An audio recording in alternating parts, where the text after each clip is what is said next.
باللہ من الشیطان الرجیم بسم اللہ الرحمن الرحیم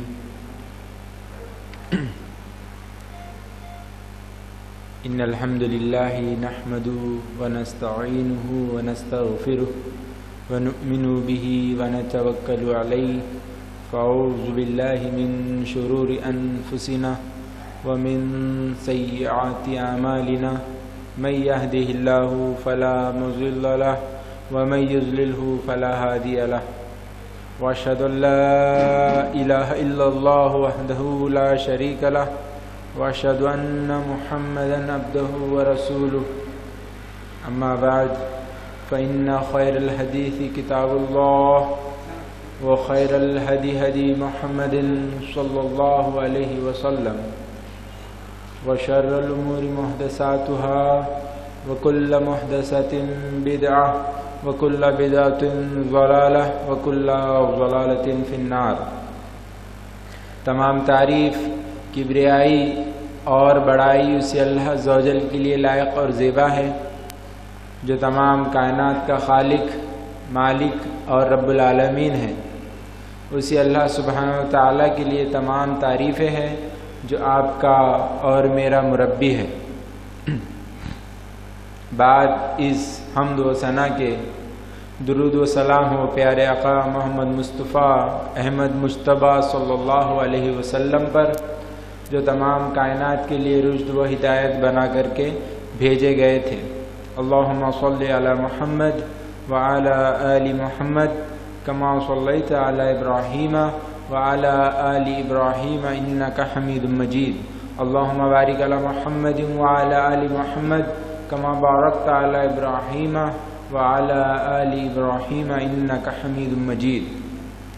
سامعین حضرات، پیارے بچوں اور میری پردہ نشین ماؤں اور بہنوں،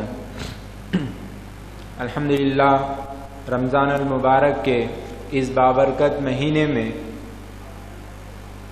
ہمیں یہ شرف حاصل ہوا کہ ہم آپ لوگوں کے سامنے قرآن و حدیث کو رکھیں، کیونکہ رمضان المبارک کا مہینہ یہ وہ مہینہ ہے کہ جس میں قرآن نازل ہوا ہے، اور اس مہینے میں چونکہ لوگوں کے دل نرم ہوتے ہیں، اس مہینے میں لوگ اس چیز کے خواہش مند ہوتے ہیں کہ انہیں قرآن سننے ملے، احادیث مبارکہ سننے ملے، تو اسی کو مد نظر رکھتے ہوئے ہم نے کچھ عناوین جو اشد ضروری تھے رکھنے کی کوشش کی ہے۔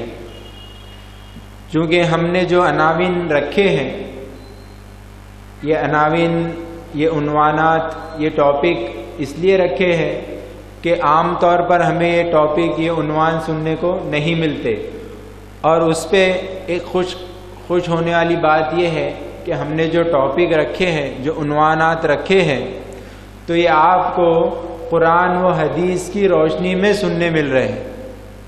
یہ بہت خوش قسمتی کی بات ہے ہمارے لیے کہ ہمیں الحمدللہ جو بھی یہاں پر چیزیں سننے کو ملیں گی وہ قرآن و حدیث کے تابع ہوں گی۔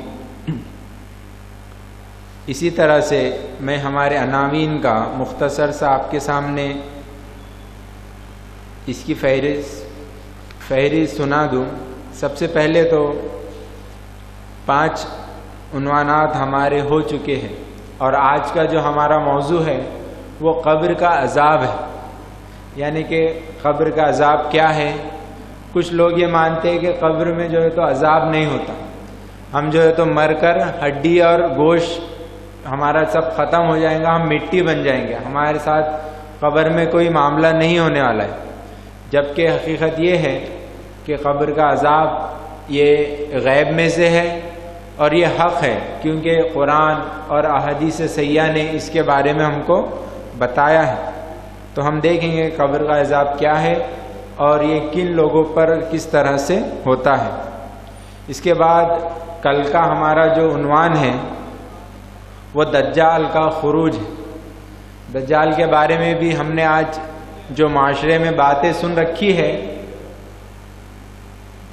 وہ قصے، کہانیاں اور زیادہ تر اس میں من گھڑت باتیں ہیں، لیکن انشاءاللہ ہم دجال کا خروج، جو دجال کا آنا ہے، وہ قرآن حدیث کی روشنی میں سنیں گے انشاءاللہ تعالی۔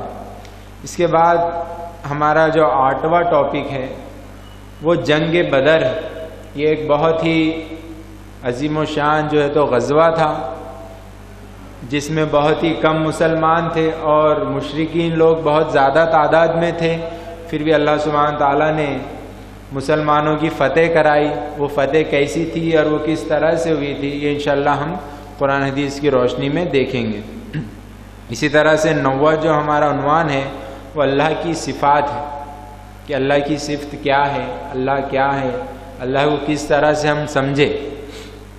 اسی طرح سے 10واں اور آخری جو بہت اہم عنوان ہے، جس کو لے کر آج امت بہت پریشان حال ہے، جس کو صحیح نہ سمجھنے کی وجہ سے بہت ساری مشکلیں، دشواریاں اور پریشانیوں کا سامنا مسلمانوں کو کرنا پڑتا ہے، وہ ہے تقدیر کا بیان۔ تقدیر اصل میں ہے کیا، اس کو بولتے کیا، اور اللہ نے تقدیر کے تعلق سے کیا ہمیں نصیحتیں کی اور کیا سکھایا ہے۔ تو انشاءاللہ 10واں اور آخری جو ہمارا ٹاپک ہے وہ تقدیر کا بیان ہے۔ الحمدللہ اس پروگرام کے علاوہ ہم الحمدللہ 8 سے 10 سال اس دعوت و تبلیغ کے کام کو انجام دے رہے ہیں۔ ہمارے جو ہے تو مختلف پروگرامز مختلف جگہوں پر ہوتے ہیں، جیسا کہ روشن گیٹ پر ہم نے الحمدللہ 8 سال سے 10 سال تک جو ہے تو وہاں پر درس قرآن ہمارا جاری ہے، اور ہر سال ہوتا ہے، الگ الگ عناوین ہوتے ہیں، جنت کا بیان، جہنم کی ہولناکیاں، اور یاجوج ماجوج، اور قیامت کی نشانیاں، اور محبت رسول، اور قرآن کی اہمیت، ان اور والدین کے حقوق، اولاد کی تربیت، ان تمام عناوین پہ الحمدللہ ہمارے جو ہے تو درس قرآن ہوتے ہیں۔ آئیے ہمارے جو اورنگ آباد شہر میں جو مختلف جگہوں پر درس قرآن ہوتی ہے، اس کی ایک مختصر سی فہرست آپ کے سامنے رکھ دوں۔ سب سے پہلے تو سادات مسجد جو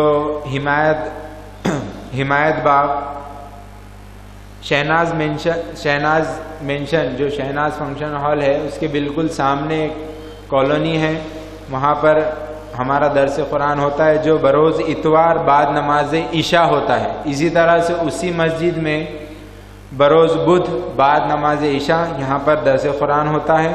اسی طرح سے چھاونی میں چھاونی دعویٰ اینڈ ٹریننگ سینٹر بول کے ہے، جو مٹن مارکیٹ کے بالکل سامنے بھولا فیبریکیشن کے اوپر ہوتا ہے، جو رات 9 بجے ہوتا ہے۔ اسی طرح سے مسجد عائشہ جو موتی والا فنکشن ہال کے بالکل بازو ہے، وہاں پر بھی بعد نماز مغرب جو ہے تو ہمارا درس قرآن ہوتا ہے۔ اسی طرح سے عبدالحفیظ بھائی کا گھر جو بارہ پلہ گیٹ پر واقع ہے، وہاں پر رات 9 بجے درس قرآن ہوتا ہے۔ اسی طرح سے فاسٹر انگلش اسکول جو سینٹر ناکہ پر واقع ہے، وہاں پر رات 9:30 بجے درس قرآن ہوتا ہے۔ اسی طرح سے عبدالحمید بھائی ٹیلر جو کہ رینگٹی پورہ میں ان کا گھر ہے، وہاں پر بھی رات 9:30 بجے ہمارا درس قرآن ہوتا ہے۔ تو یہ مختصر سی جو ہے تو انٹروڈکشن تھا، جو ہمارا سال بھر ایکٹیویٹیز اس میں ہوتی ہے، قرآن حدیث کو لے کر، دعوت تبلیغ کے کام کو لے کر ہمارے یہاں پر عناوین اور درس قرآن، درس بخاری جاری ہے۔ تو آپ سبھی حضرات سے درخواست ہے کہ یہاں پر بھی پہنچنے کی کوشش کریں۔ ہم ایک چیز یہ دیکھیں گے کہ دعوت و تبلیغ کا کام کیوں ضروری ہے، اور یہ ہر مسلمان مرد و عورت پر فرض ہے۔ آئیے ایک آپ کے سامنے قرآن مجید کی سورہ لقمان، جو کہ قرآن مجید کا سورہ نمبر 31 ہے، جس میں لقمان علیہ السلام اپنے بچے کو کچھ نصیحتیں کر رہے ہیں۔ یہ ڈائریکٹلی تو ان کے بچے کے لیے تھی، لیکن انڈائریکٹلی تمام امت محمدیہ کے لیے یہ نصیحتیں ہیں۔ اگر ہم اس پہ عمل کریں گے تو انشاءاللہ بہت فائدہ ہوگا۔ لقمان علیہ السلام آیت نمبر 21 میں فرماتے ہیں کہ اے میرے پیارے بیٹے، اللہ سبحانہ تعالیٰ کا جو ہے تو اپنے بچے کو تعارف کرا رہے۔ سب سے پہلے دیکھو، اپنے بچے کو جو تربیت کر رہے نہ ہو تو تربیت کا انداز کیا ہے، تربیت کس طرح سے اپنے بچے کو کر رہے ہیں، کس طرح سے جو ہے تو اس کو دین کے بارے میں، اللہ کے بارے میں جو ہے تو سمجھا رہے، اس کو ان سیکوینس اللہ سبحانہ تعالیٰ نے قرآن میں بیان کیا ہے کہ اے میرے پیارے بیٹے، اگر کوئی چیز رائی کے دانے کے برابر ہو اور وہ کسی پہاڑی کے قلعے میں رکھی ہو، یعنی کہ پہاڑ کی ایک سرنگ میں رکھی ہو، تو اللہ تعالیٰ اس کو دیکھ لے گا۔ وہ اپنے بیٹے کو ایک سمپل کے طور پر ایک چیز سمجھا رہے کہ اللہ سبحانہ تعالیٰ وہ ہے جو ہر چیز کو جاننے والا ہے۔ اگر خواہ ایک رائی کا دانہ ہو اور وہ پہاڑ کے کسی قلعے میں رکھا ہوا ہو تو اللہ تعالیٰ اس کو بھی دیکھنے والا ہے۔ یہ ہے اللہ، اپنے بیٹے کو وہ تربیت کر رہے ہیں، سمجھا رہے ہیں۔ آپ دیکھو، اگر اللہ وہ ہے کہ اگر اندھیری رات ہو اور کالے پتھر پر کوئی کالی چونٹی چل رہی ہو تو اللہ اس کی آہٹ کو سنتا اور دیکھتا ہے، یہ ہے ہمارا رب، اس کو بولتے اللہ۔ تو ہم جو گناہ کر رہے ہیں عام طور پر جان بوجھ کر انجانے میں، تو کیا اللہ اس کو نہیں دیکھنے والا ہے کیا؟ جب اللہ اندھیری رات میں کالے پتھر پر چلنے والی کالی چونٹی کو دیکھ سکتا ہے، اس کی آہٹ کو سن سکتا ہے، تو وہ ہمارے چھپے ہوئے گناہوں کو نہیں دیکھ سکتا کیا؟ اللہ اس چیز پر غالب ہے کہ وہ ہمارے گناہوں کی وجہ سے ہماری پکڑ کر لے، ہم کو پکڑ لے۔ اللہ غفور ہے، غفار ہے، گناہوں کو بخشنے والا ہے، لیکن دوسری طرف وہ کیا ہے، جو ہے تو پکڑنے والا ہے، جو ہے تو قہار ہے۔ اللہ کبھی بھی ہمارے گناہوں کی وجہ سے ہم کو جو ہے تو پکڑ سکتا، ہماری پکڑ کر سکتا۔ ہم صرف غفار ہے، اللہ بخشنے والا ہے، اللہ ہم کو معاف کرنے والا ہے، ایسا بول کے ہم گناہ نہیں کر سکتے۔ وہیں پر ہمیں یہ بھی سوچنا چاہیے کہ اللہ ہماری ان گناہوں پر ہماری پکڑ بھی کر سکتا ہے۔ اصل میں ایمان دو چیزوں کے درمیان ہے، ایک تو اللہ سے جو ہے تو یہ امید رکھنا کہ اللہ معاف کرنے والا ہے، اور دوسری طرف اللہ سے یہ ڈر رکھنا، اللہ کا یہ تقوی رکھنا کہ اللہ پکڑ کرنے والا ہے۔ آج ہمارے پاس معاملہ الٹا ہے، آج ہم کیا کرتے ہیں، اللہ غفار ہے، بخشنے والا ہے، مغفرت کرنے والا ہے، رحم دل ہے، اس کی ایک صفت پر عمل کرتے صرف، جبکہ صحیح نہیں ہے معاملہ۔ وہی ہم کو یہ سوچنا چاہیے کہ ہمارے گناہوں پر جو ہے تو اللہ قہار ہے، وہ ہم کو پکڑنے والا بھی ہے۔ صرف یہ نہیں کہ اس کی رحمت، الحمدللہ اللہ کی رحمت اس کے غضب پر غالب ہے، لیکن ہمیں یہ ڈرتے رہنا چاہیے کہ ہمارے گناہوں کی وجہ سے اللہ ہم کو پکڑ نہ لے۔ اب ہم کو معلوم ہے کہ ہم کو کب موت آنے والی ہے، کسی کو معلوم ہے دنیا میں کب موت آنے والی ہے، کب مرنے والا ہے، لیکن اللہ سبحانہ تعالیٰ یہ بات جانتا ہے کہ وہ کون انسان، کون شخص جو ہے تو کس جگہ پر مرنے والا ہے۔ تو ہم کو اس بات سے ڈرتے رہنا چاہیے کہ اللہ کہیں ہمارے گناہوں کی وجہ سے ہماری پکڑ نہ کر لے۔ اب ہم کیا کرتے، چوری سے، چپکے سے کچھ گناہ کرتے، دنیا والے اس کو نہیں دیکھ رہے، مگر اللہ سبحانہ تعالیٰ جو اندھیری رات میں کالے پتھر پر چلنے والی چونٹی کو دیکھ سکتا، اس کی آہٹ کو سمجھ سکتا، تو کیا ہمارے چھپے ہوئے گناہوں کو نہیں دیکھ سکتا کیا؟ بالکل دیکھ سکتا ہے۔ تو ہمیں اللہ سے جو ہے تو ڈرتے رہنا چاہیے۔ تو لقمان علیہ السلام اپنے بیٹے کو اللہ کا انٹروڈکشن کرا رہے، بیٹے یہ ہے اللہ، اگر تجھے کوئی بڑی سے بڑی چیز چاہیے تو اللہ سے مانگنا ہے، چھوٹی سے چھوٹی چیز، یہ بچپن سے ہم کو بچوں کو سکھانا ہے۔ ہم کیا بولتے ہیں، ابھی بچہ چھوٹا ہے، ابھی کیا سیکھیں گا۔ آئیے ایک حدیث دیکھ لیتے ہیں بچوں کے تعلق سے۔ اللہ کے رسول محمد صلی اللہ علیہ وسلم ایک بار ان کے غالباً نواسے کے ساتھ جو بیت المال جو ہوتا ہے نا، جو مال جمع ہوتا تھا، کھجورے، بیت المال جس کو بولتے تھے، جو مسلمانوں کے امداد کے لیے، ان کے خرچ کے لیے جمع کیا جاتا تھا، جیسے زکوٰۃ کا آج ہمارے پاس معاملہ ہے۔ تو یہ جو زکوٰۃ کا مال ہوتا ہے، یہ محمد صلی اللہ علیہ وسلم کی خاندان پر جو تو حرام کیا ہوا تھا، ان کو یہ جائز نہیں تھا صدقے کا اور خیرات کا مال۔ تو ان کا بچہ جو چھوٹا ان کے ساتھ تھا، پیارے آقا محمد صلی اللہ علیہ وسلم کے ساتھ ان کا نواسا جو بہت چھوٹا تھا، ان کی گود میں تھا، تو وہ ایک کھجور اٹھا کے کھا لیتا، تو اللہ کے رسول کیا کرتے، اس سے کھجور لیتے، اس کو واپس ڈالتے اور بولتے بیٹا اللہ نے اس کو ہم پر حرام کیا۔ اب آپ سوچو وہ کتنا چھوٹا بچہ ہوگا جس کو یہ سمجھ بھی نہیں ہے کہ کھجور بغیر پوچھے نہیں کھاتی، لیکن اس کو اللہ کے رسول جو ہے تو کیا کر رہے، تاکید کر رہے، اے میرے بیٹے جو ہے تو، اے بچے یہ جو ہے تو ہمارے لیے حرام کیا اللہ نے، اس کو نہیں کھانا چاہیے۔ اور آج ہمارا کیا معاملہ ہے، ابھی تو ہمارا بچہ چھوٹا ہے، ابھی تو کر رہا جان دو کرن دو، کوئی بھی معاملے میں دیکھو کچھ چوری کر لیا، کسی کا کوئی چیز لا لیا بلا وجہ، تو ہم کیا بولتے ہیں ارے ابھی بچہ ہے سمجھیں گے، نہیں، اس کو سمجھاؤ آپ بیٹے یہ غلط ہے، اللہ نے ہمیں اس چیز سے روکا، کیونکہ اس کا جو مائنڈ ہوتا ہے نا بچپن میں، جو اس کا دماغ رہتا وہ بہت شارپ رہتا، وہ ان چیزوں کو بہت جلدی کیچ کرتا، تو ہمیں چاہیے کہ بچپن ہی سے اس کو جو ہے تو دین کی تربیت کرے۔ پھر آگے آیت میں لقمان علیہ السلام اپنے بچے کو بولتے ہیں بیٹے نماز کو قائم کر، کیونکہ نماز ایک اہم فریضہ ہے جو اللہ کے لیے خاص ہے، نماز ایک ایسا اہم فریضہ ہے جو اللہ کے لیے خاص ہے، عبادت میں اسپیشل ہے نماز، تو نماز کی دعوت اپنے بچوں کو دینا کہ نماز پڑھنا ہے، نماز کس طرح سے پڑھتے، اگر ہم ہمارے گھروں میں پڑھیں گے، ہماری مائیں بہنیں جو ہے تو نماز پڑھیں گے تو بچوں کو بھی اس کی تعلیم ملیں گی، بچے بھی جو ہے تو آپ دیکھو ہم جو گھر میں ایکٹیویٹیز کرتے، جو عمل کرتے، وہ بچے بہت جلدی سیکھ لیتے، آپ نے دیکھے ہوں گے۔ موبائل کون سا بچہ نہیں استعمال کرتا بولو، آج ایک چھوٹے بچے کے ہاتھ میں آپ موبائل دے دو، وہ سب کچھ کر لے رہا، اس میں گیم کھیل لیتا، اس کو جو ویڈیو دیکھنا ہے دیکھ لیتا، اس کی فوٹوز امیجز دیکھ لیتا، نہ سمجھ بچہ ہے، اس کو کیسے کہ علم آیا موبائل کا۔ اسی طرح سے آپ کے گھر میں اگر دینی باتیں چلیں گی، دینی دروس چلیں گے، قرآن کی تلاوت ہوں گی، نماز ہوں گی، تو بچہ وہی چیز سیکھے گا اور آگے چل کر پھر ایک وہ بہت اچھا شخص، بہت اچھا انسان بن پائے گا۔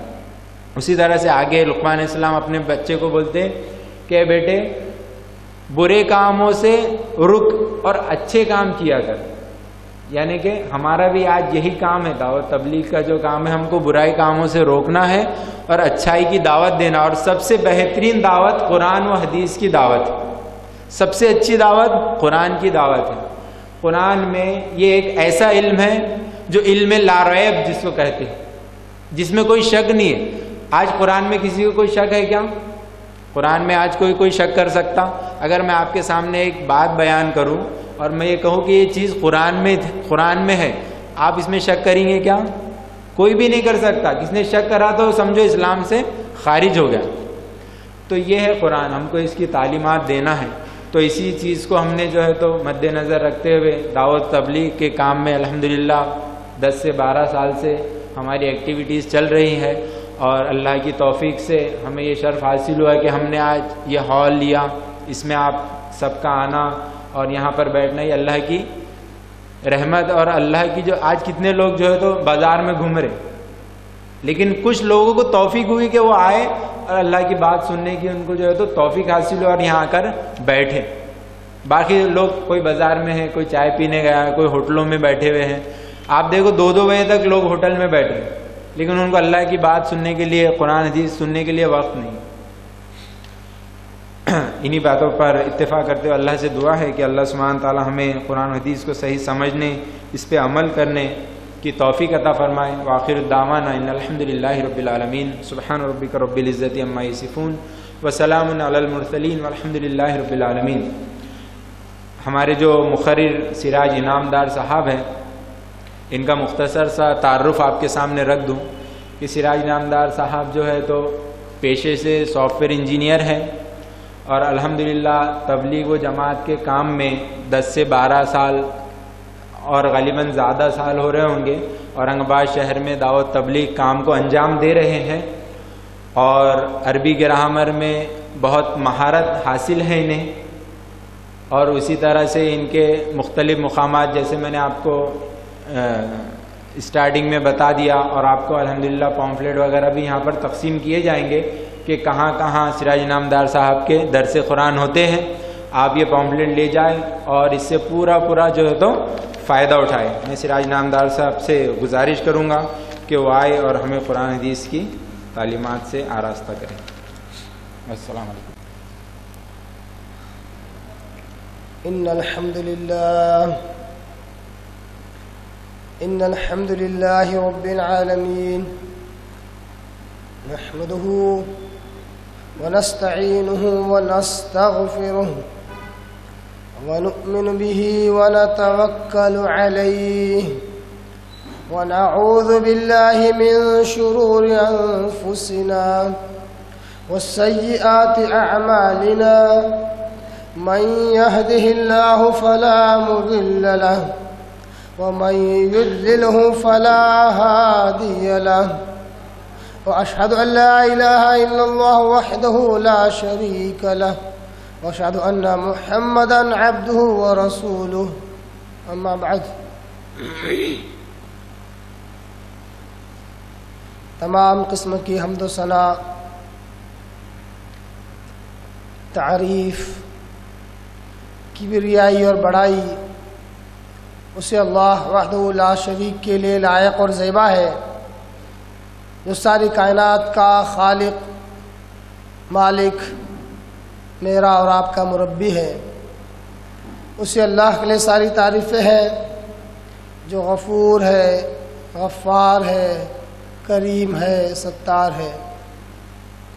اسی پیارے اللہ کے لیے ساری تعریفیں ہیں جس نے ہمیں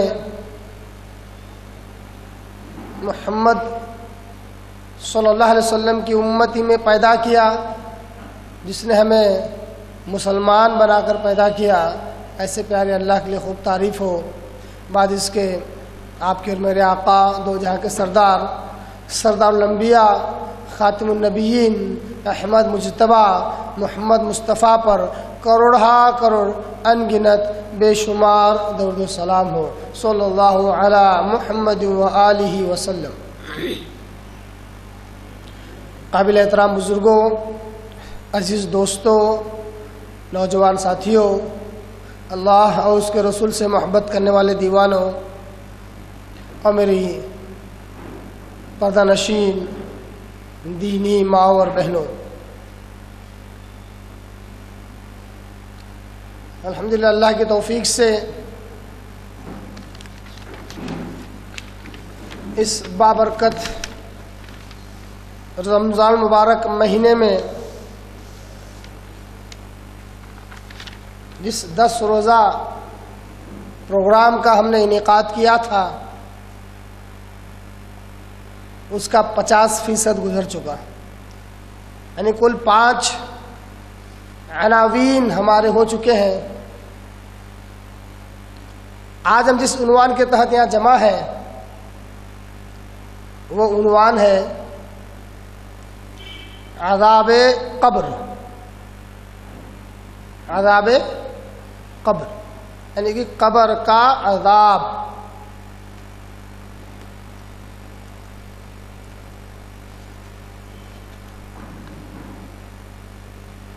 ہو سکتا ہے کسی کے ذہن میں سوال پیدا ہو کہ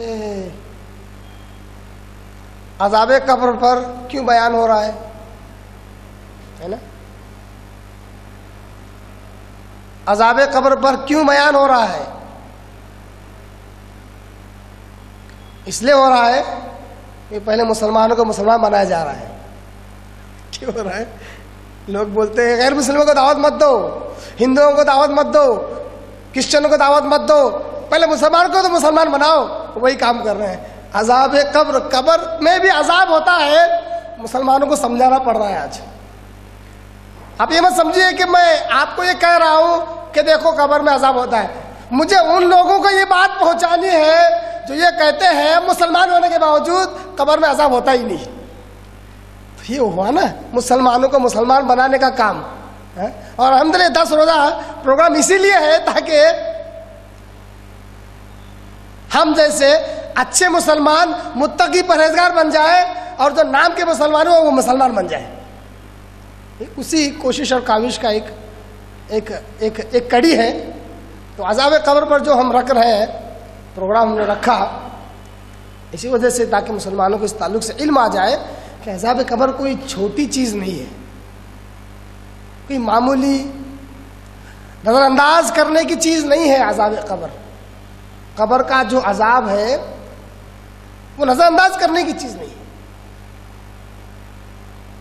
جتنا زیادہ میرے اور آپ کے آقا محمد مصطفیٰ صلی اللہ علیہ وسلم نے عذاب قبر کے تعلق سے بیان کیا ہے، اگر میں آپ کو بتاؤں تو آپ خوب روئیں گے. ہم کو نہیں پتا ہے. اچھا اگر ہم کو پتا بھی ہے تو کیا پتا ہے؟ پتا ہے اگر ہم کو عذاب قبر کے تعلق سے اگر معلوم بھی ہے تو وہ باتیں معلوم ہیں جو اسلام میں ہے ہی نہیں. کتنی حیرت انگیز بات ہے. ایک مسلمان ہے، اس کو عذاب قبر کے بارے میں وہ کچھ معلوم ہونا چاہیے تھا جو اس کے نبی نے کہا، مگر اس مسلمان کو وہ سب کچھ معلوم ہے جو اس کے نبی نے کہا ہی نہیں، اور وہ سب کچھ بھول چکا ہے جو نبی نے کہا ہے. حیرت انگیز بات ہے. اس لیے آج مسلمانوں کے آگے پیارے آقا حضرت محمد مصطفیٰ صلی اللہ علیہ وسلم کی احادیث مبارکہ عربی متن کے ساتھ لفظ بہ لفظ ترجمہ کر کے رکھنا پڑتا ہے کہ دیکھو مسلمانوں یہ اسلام ہے. ایسا کرنے کی ضرورت کیوں محسوس ہو رہی ہے؟ کیونکہ اگر کسی مسلمان کو ماشاءاللہ لمبی اچھی داڑھی ہو، تھوڑا سفید ہو، رنگ گورا ہو، لمبی ٹوپی ہو، اور کہیں کہ ذرا عذاب قبر پر کچھ واعظ و نصیحت کیجئے، عذاب قبر کے اوپر واعظ و نصیحت کیجئے، تو جب وہ بزرگ نصیحت کرنا شروع کرتے ہیں تو ایک آدھ قرآن کی آیت ایک آدھ حدیث سناتے ہیں اور لوگوں کے چہروں کو دیکھتے ہیں، سارا کوئی ڈر رہا ہی نہیں. عذاب قبر کا میں نام لے رہا ہوں، ڈر رہا ہی نہیں. روکو ذرا ڈراتا ہوں. بولتے قبر میں ایسے بڑے بڑے سانپ ہیں، وہ سانپ کی یہ تعریف، آدھا گھنٹہ اس کے اوپر، اس کی آنکھیں ایسی، 1 گھنٹہ اس کے اوپر تعریف. عذاب قبر میں ایسے فرشتے، وہ فرشتے کبھی شاید اللہ نے ویسے فرشتے نہیں پیدا کیے گے، وہ ایسا فرشتہ پیدا کر ڈالتا ہے تقریر میں. اب بولتا ڈر گئے. پھر اتنا ہی نہیں، ڈراتے جس نے زندگی میں ایک بار بھی جھوٹ بولا اس کو 80 سال تک عذاب قبر ہوگا. جس نے ایک بار بھی ایک گھونٹ کی شراب پی لیا اس کو 1 کروڑ سال تک عذاب قبر. جھوٹی باتیں بس جھوٹی. کیوں؟ لوگ ڈر رہے نہیں تھے نا. یہ ایسی باتیں مسلمانوں میں بہت زیادہ پھیلی ہوئی ہے. ضرورت اس بات کی ہے کہ عذاب قبر کے تعلق سے صرف وہی باتیں مسلمانوں تک آئے جو اسلام ہے، جو صحیح ہے. ضروری ہے یا نہیں ہے؟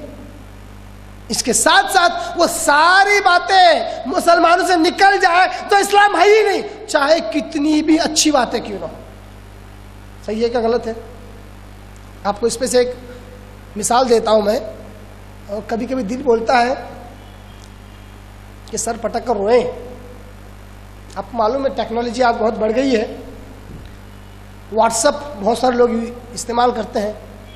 بڑی حیرت ہوئی، ایک ہی میسج ہر گروپ میں پھیلا جا رہا ہے. ماشاءاللہ اس کو رومن اردو میں انگریزی کے ٹائپ میں لکھ کر اس کا اردو بھی بنایا ہوا ہے، ہندی بنایا ہوا ہے، اور 7 اچھی باتیں ہیں اس میں پھیلائی جا رہی ہیں. اور میرے کو اچھی طرح یاد ہے ان 7 باتوں کو. میں ایک مرتبہ ایک جین کی دکان پر کھڑا تھا، ان کے سادھو سنت نے وہ 7 باتیں لکھا تھا. اچھی باتیں، انسانیت کے سدھار کی باتیں. وہ 7 باتیں ایک مسلمان اپنے موبائل میں ٹائپ کرتا ہے، اسلام کے نام پہ مسلمانوں میں پھیل جاتا ہے. میں کہتا ہوں مسلمانوں شرم کرو اپنے آپ پہ. بھوکے رہو اللہ اس کے رسول کے، دوسرے جھوٹے ادیان کے نہیں، دوسرے دین دھرم کے. تم جھوٹے ہو، بھوکے ہو، تم جھوٹی باتوں کے بھوکے ہو، تم پاگل بنے ہو اچھی باتوں کے. اللہ کے بندو یاد رکھو ہر اچھی بات اسلام نہیں ہے. قسم خدا کی ہر اسلام کی ہر بات اچھی ہے. مسلمان آج عجیب و غریب رویہ اختیار کیے ہوئے. آپ کو اگر آپ لوگ موبائل استعمال کرتے تو آپ کے سامنے بہت جلدی واقعہ آئے گا. اچھی بات کہتے ہیں، زبردست امیج بناتے ہیں، کلر ڈال دیتے ہیں، ایک گھوڑا ڈال دیتے ہیں، جھنڈا لگا دیتے ہیں، لا الہ الا اللہ محمد رسول اللہ. اور بات کیا رہتی ہے؟ نہ قرآن رہتی ہے نہ پیارے آقا صلی اللہ علیہ وسلم کی حدیث ہوتی ہے. بات خالی اچھی ہوتی ہے، بس دل کو چھو جاتی ہے. بس آپ کو معلوم ہونا چاہیے کہ دل میں شیطان بھی رہتا ہے، وسوسے شیطان ڈالتا ہے. جھوٹی بات جو اسلام نہیں ہے وہ اچھی بھی لگ سکتی ہے، اس لیے اچھی بات کے پیچھے مت دوڑو. بولنے کا مقصد یہ تھا کہ عذاب قبر کے تعلق سے بھی ایسی ہی باتیں مسلمانوں میں عام کی گئی ہیں جو اسلام میں نہیں ہیں، اور جو باتیں ہیں وہ مسلمانوں کو معلوم ہی نہیں ہے۔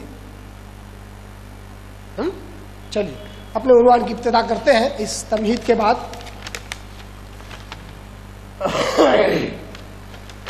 سب سے پہلے یہ دیکھتے ہیں کہ عذاب قبر، عذاب کا معنی تو معلوم ہی ہے نا، تکلیف دینا، عذاب یعنی تکلیف دینا۔ قبر کے کیا معنی ہیں یہ نہیں معلوم ہے۔ بہت سارے مسلمانوں کو، نہ صرف عام انسانوں کو بلکہ بعض خواص کوالیفائڈ پڑھے لکھے لوگوں کو بھی قبر کا مطلب نہیں معلوم ہے۔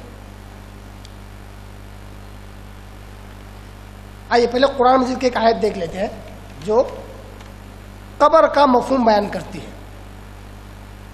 قبر انگریزی میں اس کو کہتے ہیں گریو، GRAVE، گریو یعنی قبر۔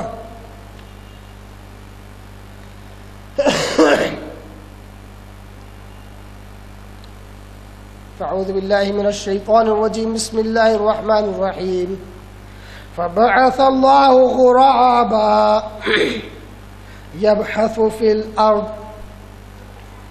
ليريه كيف يواري سوءة أخيه۔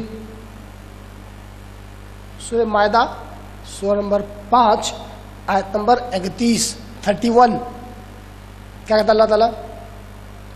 فبعث اللہ غرابا، پھر اللہ تبارک و تعالیٰ نے ایک کوے کو بھیجا، یبحث فی الارض، وہ زمین میں گڈھا کر رہا تھا، گڈھا کرنا شروع کیا۔ جس کوے کو اللہ نے بھیجا زمین پر، وہ کوا کیا کر رہا تھا؟ زمین میں گڈھا کر رہا تھا۔ واقعہ یاد آ گیا ہوگا کہ نہیں یاد آیا؟ نہیں یاد آیا؟ واقعہ یاد نہیں آیا؟ آدم علیہ السلام کے 2 بیٹے تھے، قابل اور حابیل، ہے نا؟ دونوں میں سے ایک نے ایک کا قتل کر دیا۔ اب اس کی لاش لے کے گھوم رہا ہے، سمجھ میں نہیں آ رہا اس لاش کے ساتھ کیا کیا جائے۔ پہلے ہی انسان تھے نا، کوئی تجربہ کوئی ایکسپیرئنس تھا نہیں، اپنے بھائی کی لاش کے ساتھ کیا کیا جائے سمجھ میں نہیں آ رہا تھا۔ اللہ کہتا ہے اس کے بعد فبعث اللہ غرابا، اللہ نے اس آدم کے بیٹے کو، پہلے بیٹے کو سمجھانے کے لیے اللہ نے کوے کو بھیجا۔ اس نے کیا کیا؟ یبحث فی الارض، زمین کھود کر کچھ چیزیں ڈالنے لگا اس میں، یعنی کہ جیسا کوئی چیز دفنا رہا ہو۔ اللہ کہتا آگے لیریہ کیف یواری سوءۃ اخیہ، تاکہ اللہ نے کہا کیوں بھیجا؟ تاکہ بتلائے کہ وہ اپنے بھائی کی لاش کے ساتھ کیا کرے، لیریہ، تاکہ اس کو بتا دے کہ اپنے بھائی کی لاش کے ساتھ کیا کرے۔ بہرحال جب اس نے دیکھا کہ کوا گڈھا کھود رہا ہے تو اس کو سمجھ میں آیا کہ میری بھائی کی لاش کو میں زمین میں دفنا سکتا ہوں، اور افسوس بھی کرتا ہے، ہائے کتنا بیوقوف ہوں، مجھے تو کوے سے نصیحت حاصل کرنی پڑ رہی ہے، ایک کوے سے، انسان ہو کر کوے سے سیکھنا پڑ رہا ہے نا۔ بہرحال اس آیت میں جو لفظ ہے یبحث فی الارض، کہ کوا زمین کو کھود رہا تھا، گڈھا بنا رہا تھا، اس میں قبر کا تذکرہ ہے۔ قبر کہتے ہیں کسی چیز کو چھپانا یا کسی چیز کو دفن کرنا۔ قبر کے معنی کیا ہے؟ قبر کے معنی کسی چیز کو چھپانا یا کسی چیز کو دفن کرنا۔ یہ وہ معنی ہے جو شرعی اعتبار سے مسلمانوں کو دے دیے گئے، شرعی اعتبار سے مسلمانوں کو دے دیے گئے۔ قبر یعنی چھپانا یا دفن کرنا۔ جب بھی کوئی مسلمان مرتا ہے دوسرے مسلمان اس کو زمین میں دفن کرتے ہیں، مسلمانوں کے لیے دیا گیا۔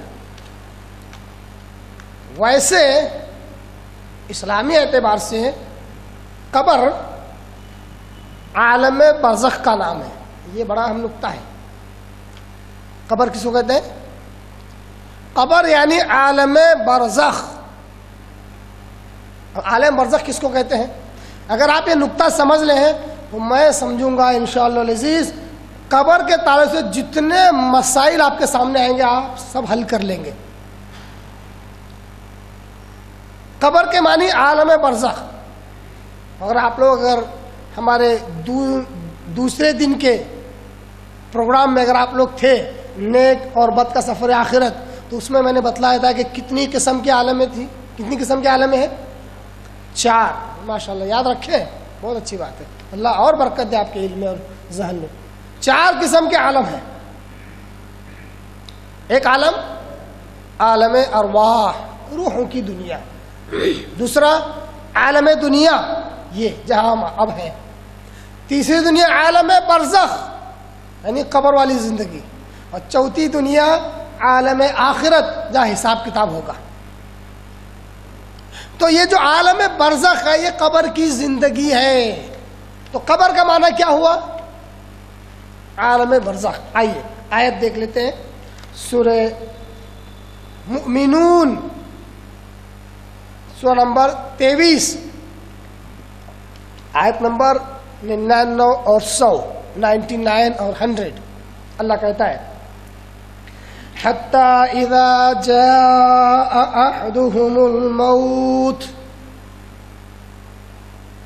حَتَّى إِذَا جَاءَ أَحَدُهُمُ الْمَوْتُ جب ان میں سے کسی ایک کے پاس اس کی موت آ جاتی ہے.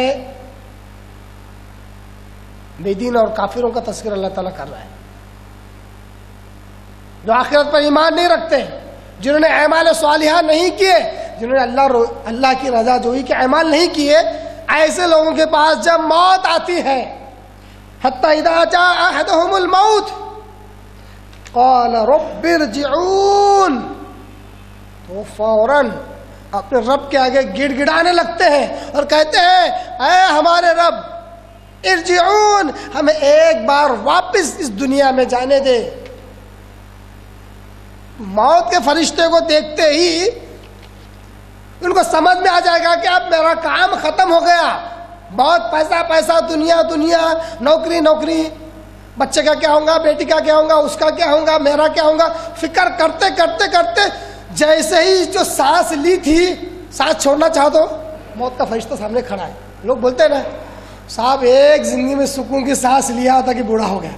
اب اتنا محنت کر رہا کیوں زندگی کے لیے؟ سکون کی سانس لینے کے لیے بڑھاپے کا انتظار کرنا پڑ رہا ہے. اللہ کے بندے ہر روز سکون کی سانس لے کہ اللہ تیرا شکر ہے ہر حال میں، جیسا بھی رکھا تو اچھا ہی رکھا بول، تو ہر روز سکون کی سانس لے سکتا، سکون سے سو سکتا، سکون سے اٹھ سکتا. نہیں، جو دنیا پرست جو لوگ ہوتے ہیں، آپ کو پتا ہے نا خدا پرست اللہ پرست لوگ ہیں، اسی طرح دنیا پرست لوگ ہیں. دنیا ان کے لیے خدا ہوتا ہے، بس دنیا دنیا دنیا دنیا دنیا کے پیچھے بھاگتے رہتے ہیں. ان کی سکون کی سانس کب آتی ہے؟ ایک دم بڑھاپے میں. سکون کی سانس لیتے رہتے فرشتہ کے سامنے کھڑا ہو جاتا، اے لو ابھی تو لے رہا تھا سکون کی سانس، پوری زندگی بھر دوڑ دھوپ کرنے کے بعد آ گیا. اے اللہ ایک بار موقع دے، اب یہ غلطی نہیں کروں گا، ایک زندگی دنیا کمانے میں لگا دے، اب ایک بار موقع دے دے، اچھے کام کر لوں گا. ریکویسٹ کرے گا. اللہ ہم سب کو بچایا ہے نا اس آخری سکون والی سانس سے، تو ہمیشہ والی سکون والی سانس بن جائیں گی. اللہ ہم سب کو ہر روز سکون کی سانس لینے والا بنائے انشاءاللہ. یقین جانیے ہم جس مقصد تحت یہ کام کر رہے ہیں نا، یہی وجہ ہے کہ واقعی اسلام اتنا زیادہ سکون دیتا ہے، ذہنی اعتبار سے، جسمانی اعتبار سے، زندگی کے اعتبار سے. ہم چاہتے ہیں کہ سکون لوگوں میں آئے. یہ کب آئے گا؟ جب اسلام سے محبت پیدا ہوگی، اسلام کے علم سے محبت پیدا ہوگی، اسلام کے دین سے محبت پیدا ہوگی، اسلام کو اپنا سب کچھ بنا لے، فکر سب سے زیادہ اسلام کی ہو. میرا اسلام میرا اسلام. ہم کیا بولتے پتہ ہے؟ ہمارے اسلام ہمارے اسلام. میرا کیا بولنا؟ میرا اسلام میرا اسلام. میں پڑھتا ہوں، میں پڑھوں گا، نہیں آتا تو سیکھوں گا، یہ نہیں آ رہا وہ سیکھوں گا، اب یہ آ گیا وہ کروں گا. ہر وقت میرا اسلام میرا اسلام. اور اسلام کے بارے میں انسان کی ترقی ہوگی علم آنے سے. کیا آنے سے؟ علم جب تک نہیں آئے گا اسلام میں ترقی نہیں ہونے والی. اسلام کا مطلب یہ نہیں ہے کہ ایک آدمی ایک رات میں 1000 نمازیں پڑھ رہا ہے اور ایسا 50 سال سے پڑھ رہا ہے. اسلام میں ہونا ضروری نہیں ہے. آپ نے علم کی اہمیت کے اوپر حدیث سنی تھی نا, کیا کہا تھا آپ صلی اللہ علیہ وسلم نے؟ ایک عالم علم رکھنے والا ایک عابد پر بہت زیادہ بھاری ہے, بہت زیادہ بہتر ہے, بہت زیادہ بہتر ہے. اور ایک علم حاصل کرنے والے کے لیے آج زمین و آسمان ساری مخلوقات دعا کرتی ہیں, یہاں تک کہ سمندر کے جاندار تک اس کے لیے دعا کرتے ہیں. اسلام سے محبت کیجیے, اسلام کے علم سے محبت کیجیے. اور اسلام کا علم 2 ہی چیزوں میں ہے, ایک قرآن مجید, دوسرا حدیث مبارکہ.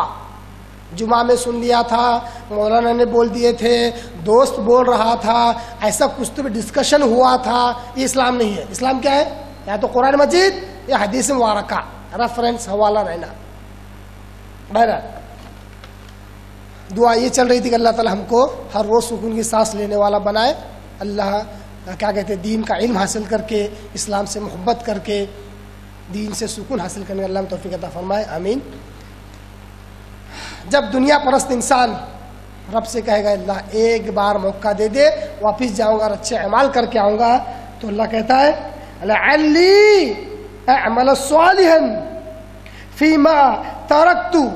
کیا کہے گا وہ؟ لعلی اعمل صالحا فیما ترکت. اللہ ایک بار چھوڑ دے تاکہ میں اچھے اعمال کر کے آؤں. اگر تم مجھے چھوڑ دے تو میں دنیا میں جا کر اچھے اعمال کر کے آؤں. تو اللہ کہتا ہے کلا, ہرگز نہیں, اللہ ہرگز نہیں, انہا کلمۃ ہوا قائلها. اللہ کہتا ہے ہرگز نہیں, وہ تو ایک منہ بولا جملہ ہوگا, وہ تو ایک انہا کلمۃ, وہ تو ایک صرف جملہ ہوگا. ہوا قائلها, جو کہنے والا کہہ دے گا, مطلب اس کے بولنے سے کچھ فرق نہیں پڑتا, اس کے بولنے کے بعد بھی اس کو مہلت نہیں دی جائے گی دوبارہ دنیا میں آنے کی. صرف وہ بول دے گا, بس وہ بے وقت جملہ بن کر رہ جائے گا. معلوم ہوا کہ ایک بار, بڑا اچھا نقطہ آ گیا, معلوم ہوا کہ جو ایک بار دنیا سے مر جاتا ہے واپس دنیا میں آنا چاہتا ہے, تو اللہ تعالیٰ ہر ایک کے تعلق سے کہہ رہا ہے کہ وہ ایک بیکار سا, بے وقت سا جملہ ہے جو کبھی پورا نہیں ہونے والا. ایک بار جو دنیا میں مر گیا تو دوبارہ دنیا میں آ سکتا؟ ارے آتا نا, میں ہوں تیری چاچی, 5 سال پہلے مر گئی تھی, جلدی سے مٹھائی کا ڈبہ لا کے کھڑا کرتے میرے آگے, ہاں ستارہ پان سینٹر سے اچھی سپاری کا پان لا کے کھلا دے تو پھر میں تیری بہن کو چھوڑوں گی. چاچی مر گئی تھی 5 سال پہلے, آ جاتی کہ نہیں آ جاتی؟ آتی کیا؟ لوگ بولتے نہیں نہیں, کچھ اچھے جن رہتے, کچھ برے جن رہتے جو آ جاتے ہے نا. کچھ بولتے نہیں نہیں, وہ اللہ کے ولی رہتے, بابا لوگ وہ آ جاتے. نہیں نہیں, وہ بھوت رہتے, بھوت بھوت پرے وہ رہتے. کچھ بولتے نہیں نہیں, پری ہے, وہ پری پری آ گئی بولے اس کے جسم میں. تم جو کہنا ہے کہ کم از کم اس آیت کی روشنی میں یہ مت کہو کہ جو مر گئی تھی وہ آئی. کہ اللہ کہتا ہے ہوا قائلها, وہ تو ایک بے وقت جملہ کہنے والا کہہ دیتا ہے, اس کی کوئی اہمیت نہیں ہے, کبھی وہ دنیا میں واپس نہیں جائے گا. قرآن کی آیت کافی نہیں ہے, نہیں ہے کافی. حوالہ دوں, سورہ مومنون سورہ نمبر 23 آیت نمبر 99 اور 100. اس کے اندر اللہ تعالیٰ کہتا ہے مرنے والا ایک بار مر گیا دوبارہ دنیا میں نہیں جائے گا. من ورائہم برزخ, من ورائہم برزخ, اللہ کہتا ہے جس کو موت آ جاتی ہے اس کے بعد اس کے سامنے ایک آڑ ہوگی. کیا ہوگی؟ برزخ کے معنی کیا ہوا؟ آڑ. برزخ کے معنی آڑ. جب وہ شخص مر جاتا ہے تو اس کے آگے بس ایک چیز ہوگی, وہ ہوگی آڑ. کب تک؟ الی یوم یبعثون, جب تک کہ دوبارہ زندہ کر کے اٹھائے نہ جائے حشر کے میدان میں. معلوم ہے کہ ایک انسان مرنے کے بعد سے لے کر قیامت تک ایک آڑ ہے, اس کے اندر رہے گا. اب وہ آڑ کیا ہے؟ وہ آڑ، وہ پردہ کیا ہے؟ دنیا کی زندگی اور آخرت کی زندگی کے بیچ میں ایک آڑ ہے، وہ ہے عالم برزخ. اسی کو کہتے ہیں قبر کی زندگی. کیا کہتے ہیں؟ کیا کہتے ہیں اس کو؟ اللہ تبارک نے اس کو آڑ کیوں کہا؟ عالم برزخ یعنی ایسی دنیا جو ایک آڑ ہے. دنیا کی زندگی اور آخرت کی زندگی کے درمیان جو وقفہ ہے جس میں انسان رہے گا، اس کو کہتے ہیں عالم برزخ، اس کو کہتے ہیں قبر کی زندگی. بات سمجھ میں آئی؟ قبر کی زندگی کو عالم برزخ سمجھنے سے کتنے مسائل حل ہوتے ہیں اس کا بھی خلاصہ رکھ دیتا ہوں.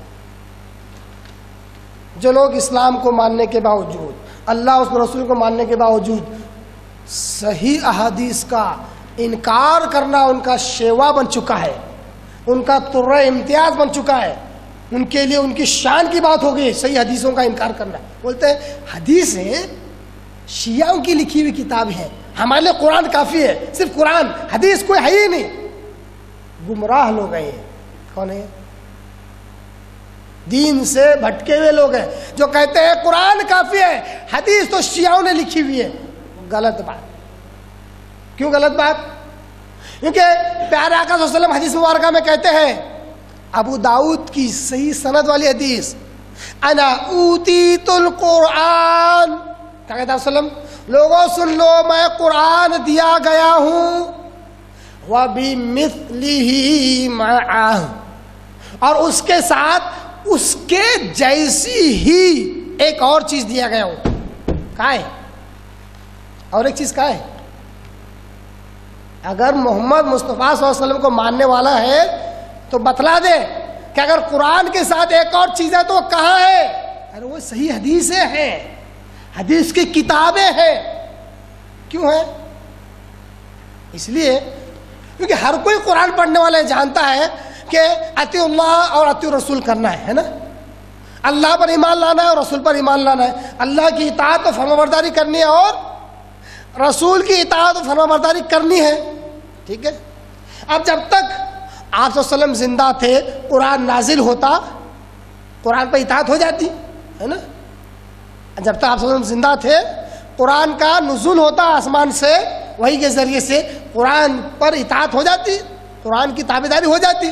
نبی پر تابعداری کیسے ہوتی تھی اس وقت؟ کیسے ہوتی تھی؟ نبی کی باتوں پر تابعداری کیسے ہوتی تھی؟ بولو نا. آپ صلی اللہ علیہ وسلم اگر زندہ ہے، جب زندہ تھے تو اس وقت نبی صلی اللہ علیہ وسلم کی باتوں کی تابعداری ہوتی تھی یا نہیں ہوتی تھی؟ ہوتی تھی نہیں ہوتی تھی؟ ایک بھی نہیں بول رہے. ہوتی تھی. کیوں ہوتی تھی؟ کیونکہ نبی سامنے زندہ ہے. نبی سامنے زندہ ہے تو تابعداری ہوں گی کہ نہیں ہوں گی؟ اچھا. اب 1450 سال ہو گئے آپ صلی اللہ علیہ وسلم کا انتقال ہو گیا، اس دنیا سے رخصت کر گئے. قرآن موجود ہے. قرآن کو پڑھنا عمل کرنے کا مطلب ہے اللہ کی تابعداری کرنا ہے نا کہ نہیں؟ اللہ کی فرما برداری کرنا. اب میں رسول کی فرما برداری کرنا چاہتا ہوں. نبی ہے ہی نہیں تو کی فرما برداری ہے نا. اب بتاؤ وہ مسلمان ہے جو یہ کہے نبی ہے ہی نہیں اب کی فرما برداری؟ کافر ہو گیا وہ. کافر کیوں؟ مسلمان وہی ہے جو دو چیزوں کو مانے، لا الہ الا اللہ. ہو گیا مسلمان؟ نہیں، جب تک کہ محمد رسول اللہ نہ کہے ہے نا، محمد مصطفیٰ صلی اللہ علیہ وسلم کو جب تک نہ مانے، ان کی تابعداری نہ کرو، مسلمان ہے ہی نہیں ہے. آپ محمد مصطفیٰ صلی اللہ علیہ وسلم کی تابعداری کرنا چاہتے ہو تو کیا ہے اس کے پاس؟ حدیث کی کتابیں. اتنا سمجھانا پڑتا حدیث کتابیں منوانے کے لیے، اتنی مثالیں دینا پڑتا. پھر بھی لوگ کہتے ہیں نہیں قرآن کافی ہے، حدیث سے نبی ماننے تو چلتا. ایک صحابہ ہے میرے پاس، آج سے کچھ 10-11 سال پہلے کی بات ہے، اسے اورنگ آباد شہر میں ماشاء اللہ فارغ شدہ ہے، عالموں میں سے. رات کے 12 بجے مجھ سے بحث کر رہے اس تعلق سے کہ حدیث کی کتابیں ماننا یا نہیں ماننا. میں نے کہا مولانا آپ مدرسے سے فارغ شدہ حدیث کتابیں کیوں نہیں مانیں گے؟ میرے پاس بعض کتابیں رکھی ہوئی حدیث کی، بخاری، مسلم، ترمذی، ابو داؤد، ابن ماجہ وغیرہ. بولے نہیں، بولے ان کو نہیں مانے تو چلتا. میں نے کہا وہ اصل مسئلہ نکلا تھا فجر کی دور کا سنت پڑھنا کہ نہیں پڑھنا. وہ پڑھتے نہیں بھی پڑھے تو چلتا. میں نے کہا بھائی آپ صلی اللہ علیہ وسلم کے تعلق سے مائی عائشہ رضی اللہ عنہ کہتی ہے، بخاری مسلم کی حدیث، آپ صلی اللہ علیہ وسلم سفر میں ہوتے تو بھی 2 رکعت پڑھتے تھے، اگر مقیم ہوتے تب بھی 2 رکعت پڑھتے، 2 رکعت چھوڑتے ہی نہیں تھے.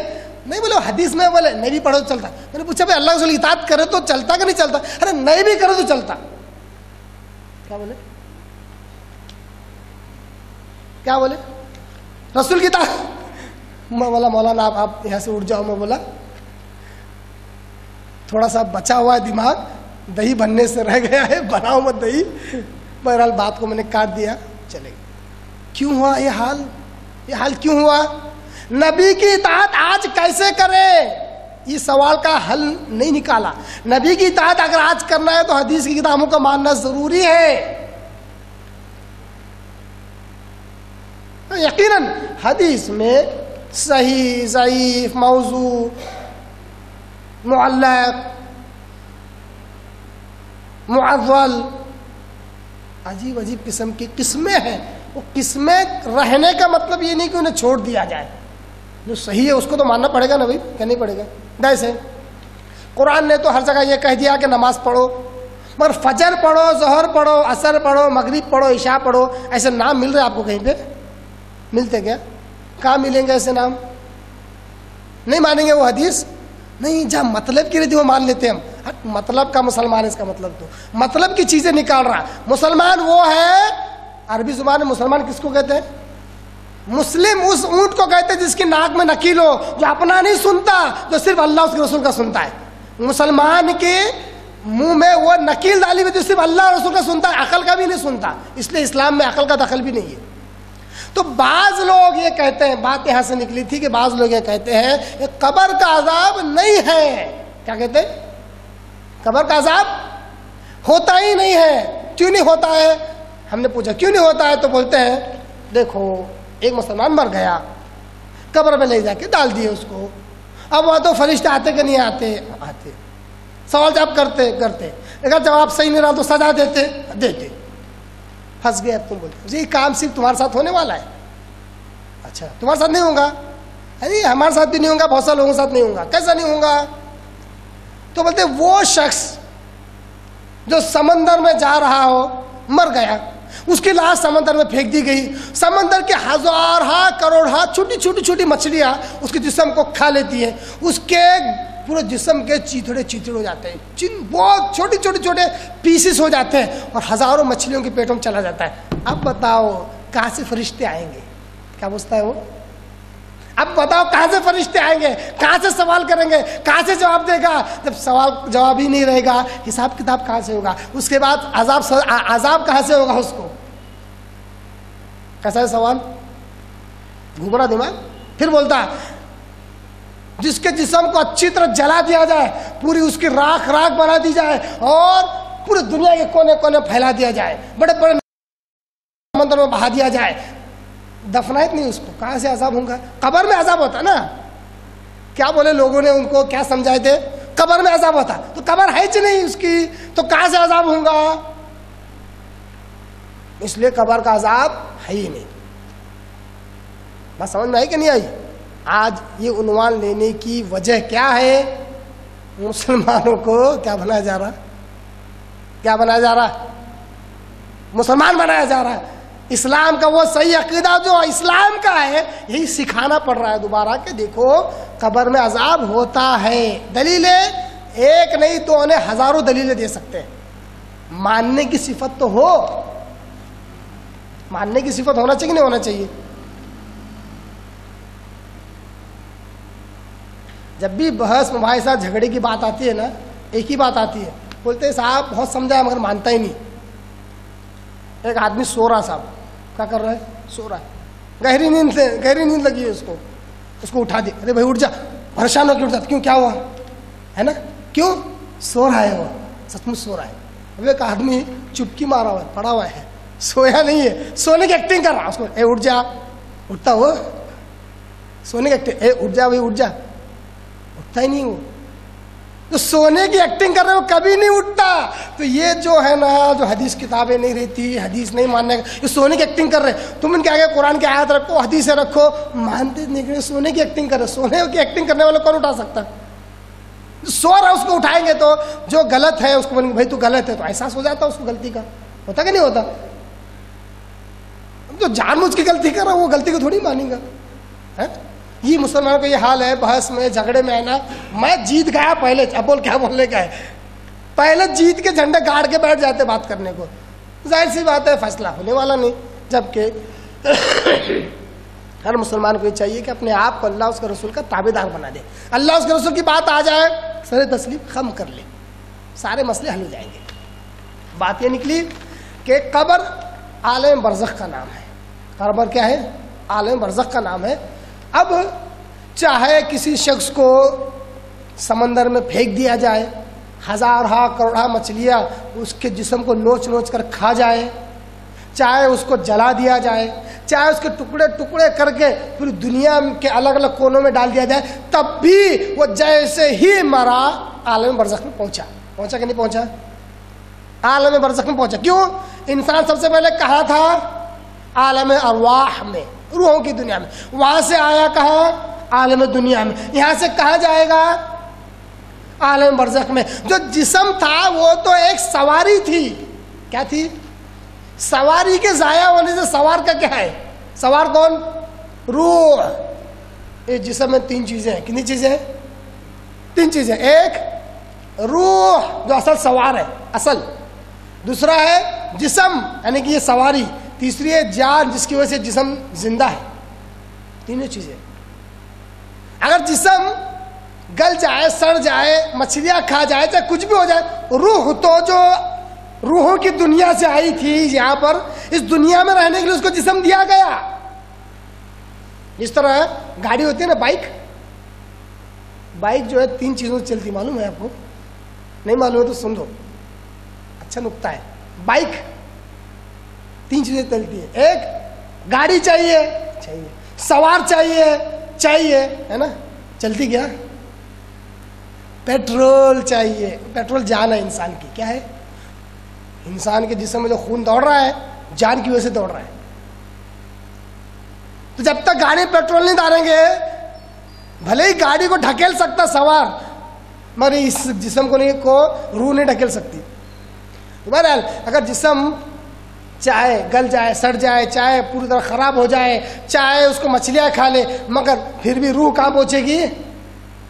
عالم برزخ. عالم برزخ ہی قبر کی زندگی ہے. اسی کو اللہ تعالیٰ اس آیت میں کہتا ہے وَمِن وَرَائِهِمْ بَرْزَخٌ، اس کے آگے برزخ ہے، ایک آڑ ہے، اِلَىٰ يَوْمِ يُبْعَثُونَ، دوبارہ زندہ کی جانے تک، یعنی قیامت کے دن تک وہ عالم برزخ میں رہے گا، مرنے کے بعد سے لے کر عالم برزخ.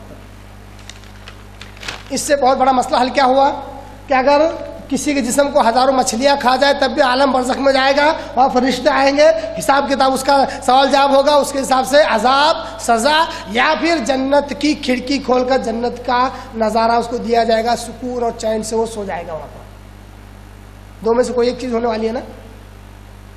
قبر میں بھی دو میں سے کوئی ایک چیز ہونے والی ہے، یا تو اچھی زندگی وہاں پر بھی رہے گی، یا بری سے بری اور بدتر سے بدتر زندگی وہاں رہے گی. وہاں پہ بھی زندگی ہے. اللہ تو قرآن میں کہتا ہے کہ جو عالم برزخ میں ہے وہ زندہ ہے. اب رہیں گے کہ نہیں رہیں گے؟ سوال پوچھ رہا آپ سے. اللہ کہتا ہے جو لوگ عالم برزخ میں ہے وہ زندہ ہے کہ نہیں ہے؟ اب جو روحوں کی دنیا سے آئی اس دنیا میں آئے ہیں، ہم لوگ زندہ ہیں کہ مردہ ہے؟ کیا ہے؟ زندہ ہے نا؟ نہیں. اب ہمارے اندر سے روح نکل گئی، عالم برزخ میں چلی گئی. موت جو آئی اس جسم کو آئی، دنیاوی اعتبار سے موت آ گئی، عالم برزخ کے اعتبار سے ایک نئی زندگی ملی کہ نہیں ملی؟ اس اعتبار سے عالم برزخ میں ہر کوئی زندہ ہے. زندہ ہے کہ نہیں ہے عالم برزخ میں؟ اللہ تبارک و تعالیٰ نے شہداء کی تعظیم اور تکریم کے لیے اس امت کو ڈرایا اور کہا کہ میری راہ میں جو شہید ہو انہیں مردہ مت کہو. تم کو کیا پتا، وہ تو زندہ ہے، وہ تو رزق بھی دیے جا رہے ہیں. عام لوگ رزق نہیں دیے جاتے بلکہ سزا بھی دیے جاتے ہیں، بس شہید لوگ زندہ ہے اور رزق بھی دیے جاتے ہیں. اس اعتبار سے اللہ نے شہیدوں کو زندہ کہا. ورنہ دھیان سے سننا، ورنہ کافر بھی عالم برزخ میں زندہ ہے، تبھی تو سزا مل رہی ہے تو روتا ہے، تڑپتا ہے اور کہتا ہے کہ جلدی قیامت نہ آئے. ورنہ اس سے برا انجام ہوگا. کافر زندہ ہے تبھی تو احساس کر رہا ہے نا. اس سے معلوم ہوا کہ مر گئے, اچھے سے نہلا دھلا کے زمین میں گاڑ کے 2-4 بالش قبر اونچی کر کے 2-4 فٹ دور دور 4 دیواریں اٹھا کے اس پہ ایک بڑا سا گنبد بنانے سے ولی زندہ نہیں ہوتے. پہلے زندہ ہے وہ عالم برزخ میں, پہلے زندہ ہے. ویسے ہر مرنے والا انسان عالم برزخ میں زندہ ہے, برزخی زندگی ہے. اللہ کہتا ہے وما یشعرون, تم کو اس کا شعور ہی نہیں ہے کہ وہ زندہ کیسے. میں نے کہہ دیا اس لیے تم کو ماننا ہے. اللہ کیا کہتا ہے, میں نے کہہ دیا اس لیے تم کو ماننا ہے, مگر وہ زندہ کیسے ہے, کس کیفیت سے ہے, اس کا شعور تمہیں ہے ہی نہیں. اس کا شعور, کون سا لفظ استعمال کیا اللہ نے, وما یشعرون, تمہیں اس کا شعور ہی نہیں ہے. سائنٹیفکلی بتاتا ہوں, ڈاکٹر حضرات بیٹھے ہوئے ہیں اس لیے بتا رہا ہوں. بولتے ہیں ایک بہت کامن سی بات ہے, دماغ 2 قسم کا ہے. بولے ایک کانشیس, دوسرا انکانشیس. بولتے کہ نہیں بولتے ہیں کانشیس انکانشیس, یہ اردو کا ہے. یہ جو لفظ ہے نا شعور, شعوری غیر شعوری, یہ وہی ورڈ ہے. اردو میں اس کو شعوری غیر شعوری کہتے ہیں اور انگلش میں کانشیس انکانشیس کہتے ہیں. کانشیس دماغ وہ ہے جو انسان سوچ سمجھ کر, میں سوچا کہ موبائل کو اٹھاؤں, میں نے اٹھایا, یہ کیا ہے, یہ کانشیس دماغ. شعوری اعتبار سے میں یہ کام کر رہا ہوں. انکانشیس مائنڈ بھی ہے, وہ کیا ہے, آپ ٹیک لگا کر بیٹھے تھے یا ہاتھ میں ٹیک لگا کر بیٹھے تھے, وہاں سے چوہا آیا, آپ نے نہ چوہے کو دیکھا, یا سانپ آیا, یا کوئی موذی جانور آیا, آپ کے ہاتھ کے پاس سے گزرا, خالی آپ نے دیکھا نہیں, آپ کو پتا بھی نہیں. آپ کے ڈیسیزن لینے سے پہلے آپ کا غیر شعوری دماغ ڈیسیزن لے لیتا ہے. آپ پھٹ سے ہاتھ نکالتے, بعد میں دیکھتے کیا تھا آخر, ہے نا. ہوتا کہ نہیں ہوتا ہے, ایک کامن ایکسپیرینس ہے نا. یہ شعور, اللہ کہتا تمہیں شعور نہیں ہے کہ وہ زندہ کیسے, تم سمجھ ہی نہیں سکتے. دماغ جتنا لگانا لگا لو, تم سمجھ نہیں سکتے. اچھا ایک بات اور سمجھ لیں, عالم برزخ عقیدے سے جڑا ہوا ہے, بڑا اہم نقطہ ہے. عالم برزخ غیب ہے. کیا ہے عالم برزخ؟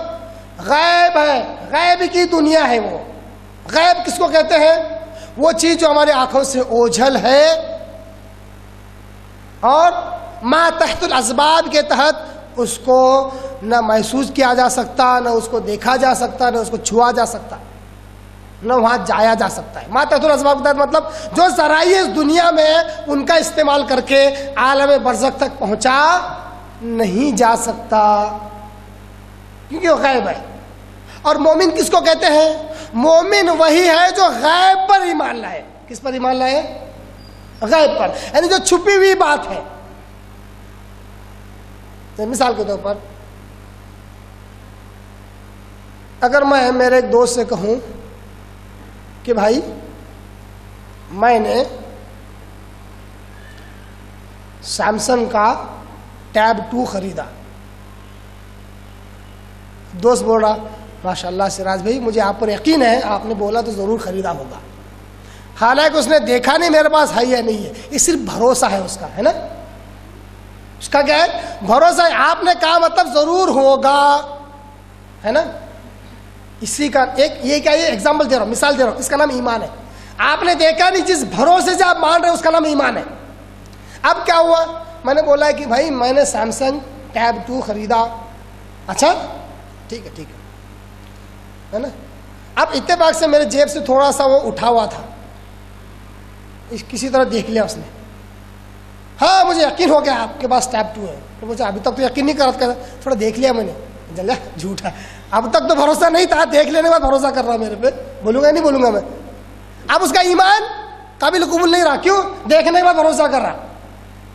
اگر یہ مثال سمجھ میں آ گئی تو اسی طرح عالم میں برزخ غیب ہے, بنا دیکھے بھروسہ کرنا, دیکھ کے بھروسہ نہیں کرنا, اور دکھنے والی بھی نہیں ہے. اگر دکھ رہا کسی واقعے میں سمجھ میں آ رہا تو سمجھو جھوٹا واقعہ ہے, لوگ جھوٹ کر رہے. کیسا, قبر کھود رہے تھے, قبر کھودتے کھودتے بازو قبر کھد گئی, تھوڑی سی کھڑکی کھل گئی.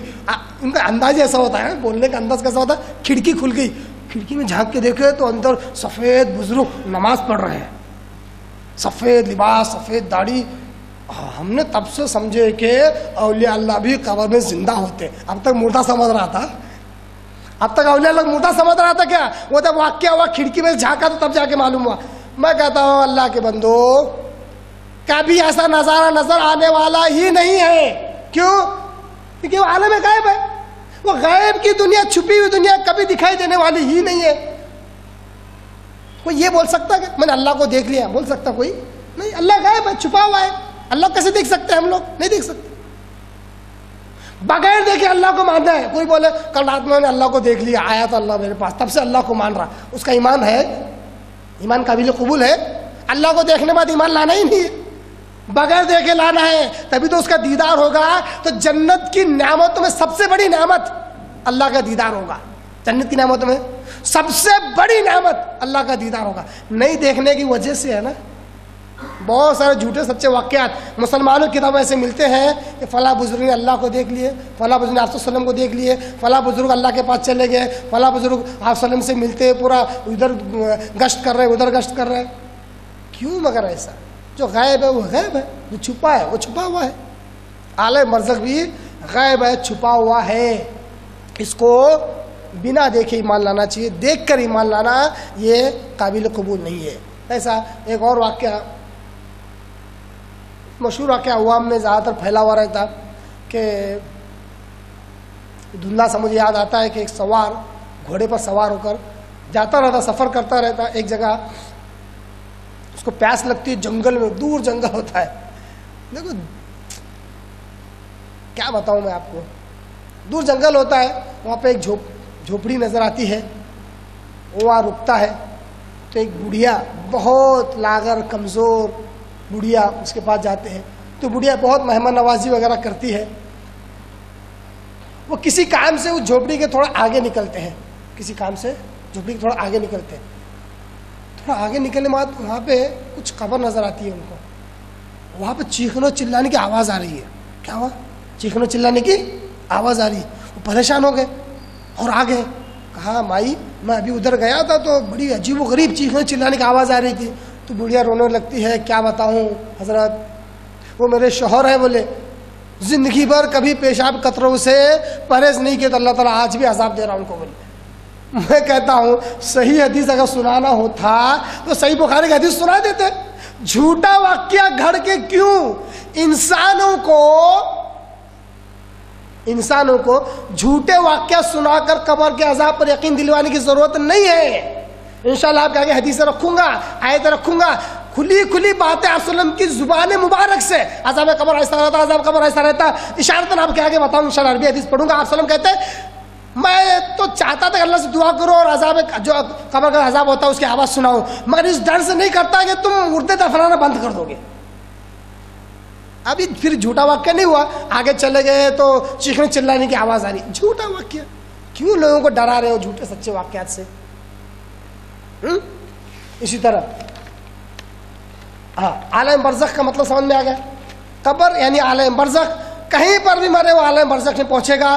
قبر کا عذاب اس لیے حق ہے. جو لوگ قبر کا عذاب کا انکار کرتے یہ کہہ کر کہ جلا دیا گیا, راکھ بن گیا, سمندر میں ڈال دیا, ہزاروں کروڑوں مچھلیوں نے کھا لیا تو قبر کا عذاب نہیں ہوتا, یہ سب باطل ہو گیا, جھوٹ ہو گیا. کیوں؟ کہیں پر بھی مرو عالم برزخ نہیں پہنچے گا. وہ قبر کی زندگی ہے, وہاں پہ سوال جواب ہوگا اور اس کے حساب سے عذاب ہوگا اگر وہ گنہگار ہے تو.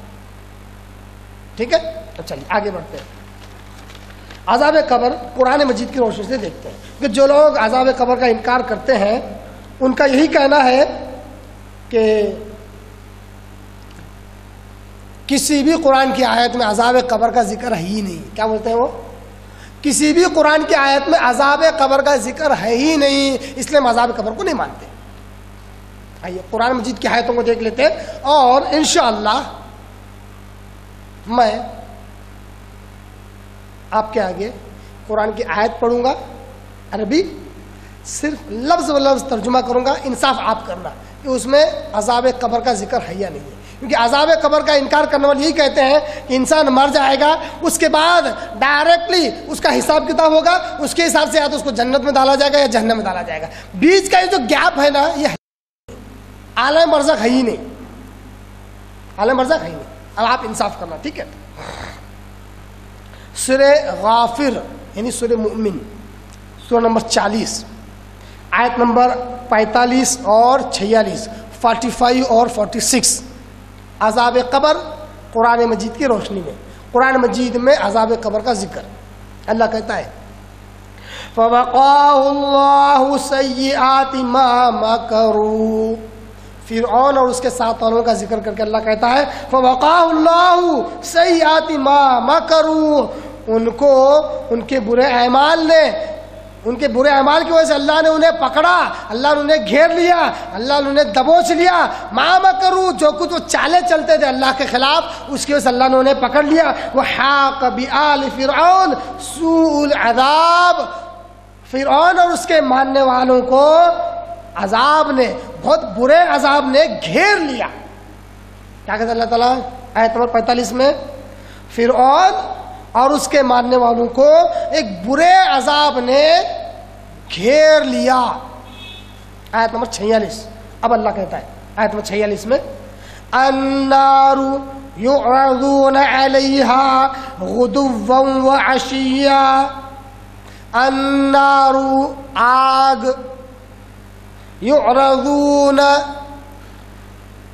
علیہا یہ لوگ پیش کیے جاتے ہیں اس آگ پر، غدوا صبح، عشیہ شام، صبح اور شام وہ فرعون اور اس کے ماننے والوں کو آگ پر پیش کیا جاتا ہے۔ یہاں تک سمجھ میں آیا نا؟ صرف لفظی ترجمہ کرانا میں نے تو کچھ بولا؟ کچھ نہیں بولا۔ وَيَوْمَ تَقُومُ السَّاعَةُ، اور جب قیامت قائم ہوگی، کیا ہوا اس کا مطلب؟ یہ الگ سیکشن ہے نا، یہ الگ دوسرا پارٹ ہے۔ اور جب قیامت قائم ہوگی ادخلوا آل فرعون، آل فرعون کو داخل کر دو، اشد العذاب، ایک شدید عذاب میں، جہنم کے عذاب میں۔ آیت نمبر 46 46 کیا نکلا انصاف سے بات؟ قیامت کے اندر جو دوزخ کا عذاب ہے وہ الگ چیز ہے، اس سے پہلے جب فرعون اور اس کے ساتھ والے مرے تھے اس وقت سے آج بھی اور قیامت تک بھی وہ ہر روز صبح اور شام آگ پر پیش کیے جاتے ہیں۔ اب آگ پر کائے کے لیے پیش کیے جاتے ہیں؟ جن کو ماننا ہی نہیں وہ کیا بولیں گے؟ سردی بہت لگ رہی ہوں گی تاکہ ذرا سیک لے۔ ارے اللہ کے بندے، سزا دی جا رہی ہے، سزا دی جا رہی ہے ان کو۔ مطلب یہ ہے کامن سینس استعمال کرو۔ حیرت ہوتی ہے کبھی کہ مسلمان ہے نا، مسلمانوں کے اسلام کا مذاق اڑاتے ہیں، پتہ ہے، جوکس بناتے ہیں اسلام کے نام پہ۔ ایک آدمی نے بولا مجھے ڈر نہیں ہے بولے جہنم میں جانے سے، استغفر اللہ، بہت بڑی بات کر رہا ہے۔ کیا بولتے؟ مجھے ڈر نہیں ہے جہنم میں جانے سے۔ کیوں؟ 4 موسم تو ہیں، سردی کا موسم تو سیکتے سیکتے نکل جائے گا، گرمی کا کیسے بھی نکال لیں گے، بارش میں تو آگے استغفر اللہ، الفاظ بولنے کو منہ آگے کھل رہا نہیں ہے میرا۔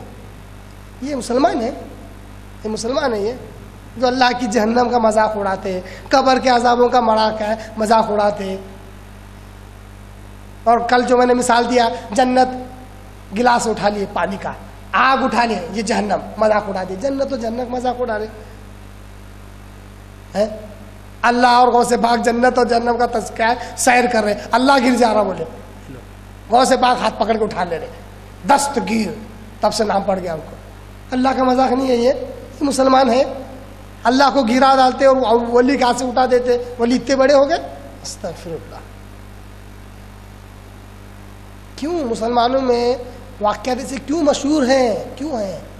مسلمان ہو کر اسلام کا مذاق اڑانا اچھی بات نہیں ہے۔ غیر اڑائے تو خون کھولتا ہے ہمارا، نہیں کھولتا؟ مسلمان اگر کرے تو کیا کریں گے؟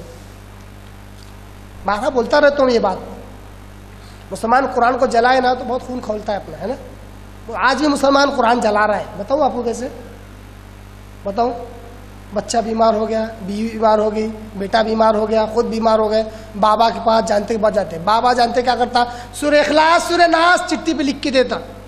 آج بھی اورنگ آباد کا ایک بابا ہے، میرے کو معلوم اچھی طرح، سند ہے اس کے پاس باقاعدہ، وہ چٹھی پہ سورہ اخلاص سورہ ناس لکھا، بولتا موم بتی میں جلا کے دیکھنا ہے اس کو. یہ کیا قرآن نہیں جلا رہا؟ وہ کیا جلا رہا؟ پھر کیا جلا رہا؟ گیتا جلا رہا، رامائن جلا رہا، مہابھارت جلا رہا، رگوید جلا رہا، ساموید جلا رہا، یجروید جلا رہا، اتھروید جلا رہا. کیا جلا رہا؟ قرآن جلا رہا. سورہ اخلاص سورہ ناس سورہ فلق سورہ ناس اعراف پورے زیر زبر لگے ہوئے. میں نے خود دیکھا ہے، اس کے لکھا ہوا تھا باقاعدہ، اس کو جلا کے دیکھو بولے موم بتی میں. ہمارا خون نہیں کھولنے گا. غیر مسلم قرآن کو جلا لات مارو تو ہم کو تو بڑی تکلیف ہوتی ہے، بہت تکلیف ہوتی ہے. یہ مسلمان خود تعویذیں کہاں باندھتا؟ پیر کے پاس، ٹخنے کے پاس تعویذیں بندھی ہوئی ہے. کیا ہے اس میں؟ کھول کے دیکھتے، پہلے تو بولتے کھول کے دیکھنا نہیں. کیوں؟ نقصان ہوتا ہے. یہ کتنا بڑا نقصان ہے. قرآن کو لات میں رکھ کے گھوم رہا، بغل کے اندر پسینے میں دبا دبا کے گھوم رہا، جتنا گندا ہونا اندر. بولتا بابا خاص بغل کے اندر رکھنا اس کو، ادھر باہر نہیں کرنا اس کو. مطلب جو قرآن ہے اس میں پورا گلا حضرت میں لت پت ہو جانی. قرآن کی توہین نہیں ہے. مسلمان جب یہ کام کر رہے تو پھر غیروں کے اوپر کیا کس بات کا جلن ہے ہمیں؟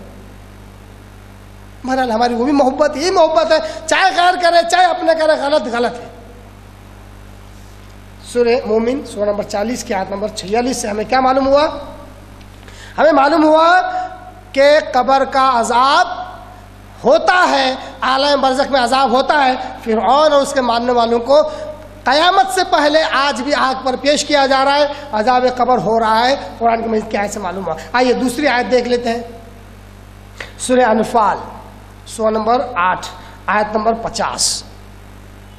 اللہ کہتا ہے وَلَوْ تَرَىٰ إِذْ يَتَوَفَّى الَّذِينَ كَفَرُوا الْمَلَائِكَةُ يَضْرِبُونَ وُجُوهَهُمْ وَأَدْبَارَهُمْ وَذُوقُوا عَذَابَ الْحَرِيقِ. سورہ انفال سورہ نمبر 8 آیت نمبر 50. اللہ کہتا ہے وَلَوْ تَرَىٰ إِذْ يَتَوَفَّى الَّذِينَ كَفَرُوا. اے محمد صلی اللہ علیہ وسلم جب آپ دیکھیں گے کہ ان کافروں کی جب روحیں فرشتے قبض کر رہے ہوں گے، جب فرشتے کافروں کی روحیں قبض کر رہے ہوں گے، اس وقت جب قبض کر رہے ہوں گے. قیامت کا دن رہتا کیا وہ؟ جب روحیں قبض کر رہے ہوں گے قیامت کا دن ہے کیا وہ؟ حساب کتاب کا دن ہے کیا؟ جنت و جہنم میں جانے کا دن ہے کیا وہ؟ کون سا دن ہے؟ موت کا دن ہے وہ، ہے نا؟ موت کا وقت جب روحیں قبض کر رہے ہوں گے، جب قبض کریں گے اس وقت کیا ہے؟ یضربون وجوہہم، ان کے چہروں پر ماریں گے. یہ مارنا عذاب نہیں ہے کیا؟ پیار سے تھپڑ مار رہے تھے کیا؟ چلو بدماشی کر رہا بولتے ہیں نا، تھپڑ مار. ایسا کرتے فرشتے تھپڑ مار رہے پیار سے نہیں.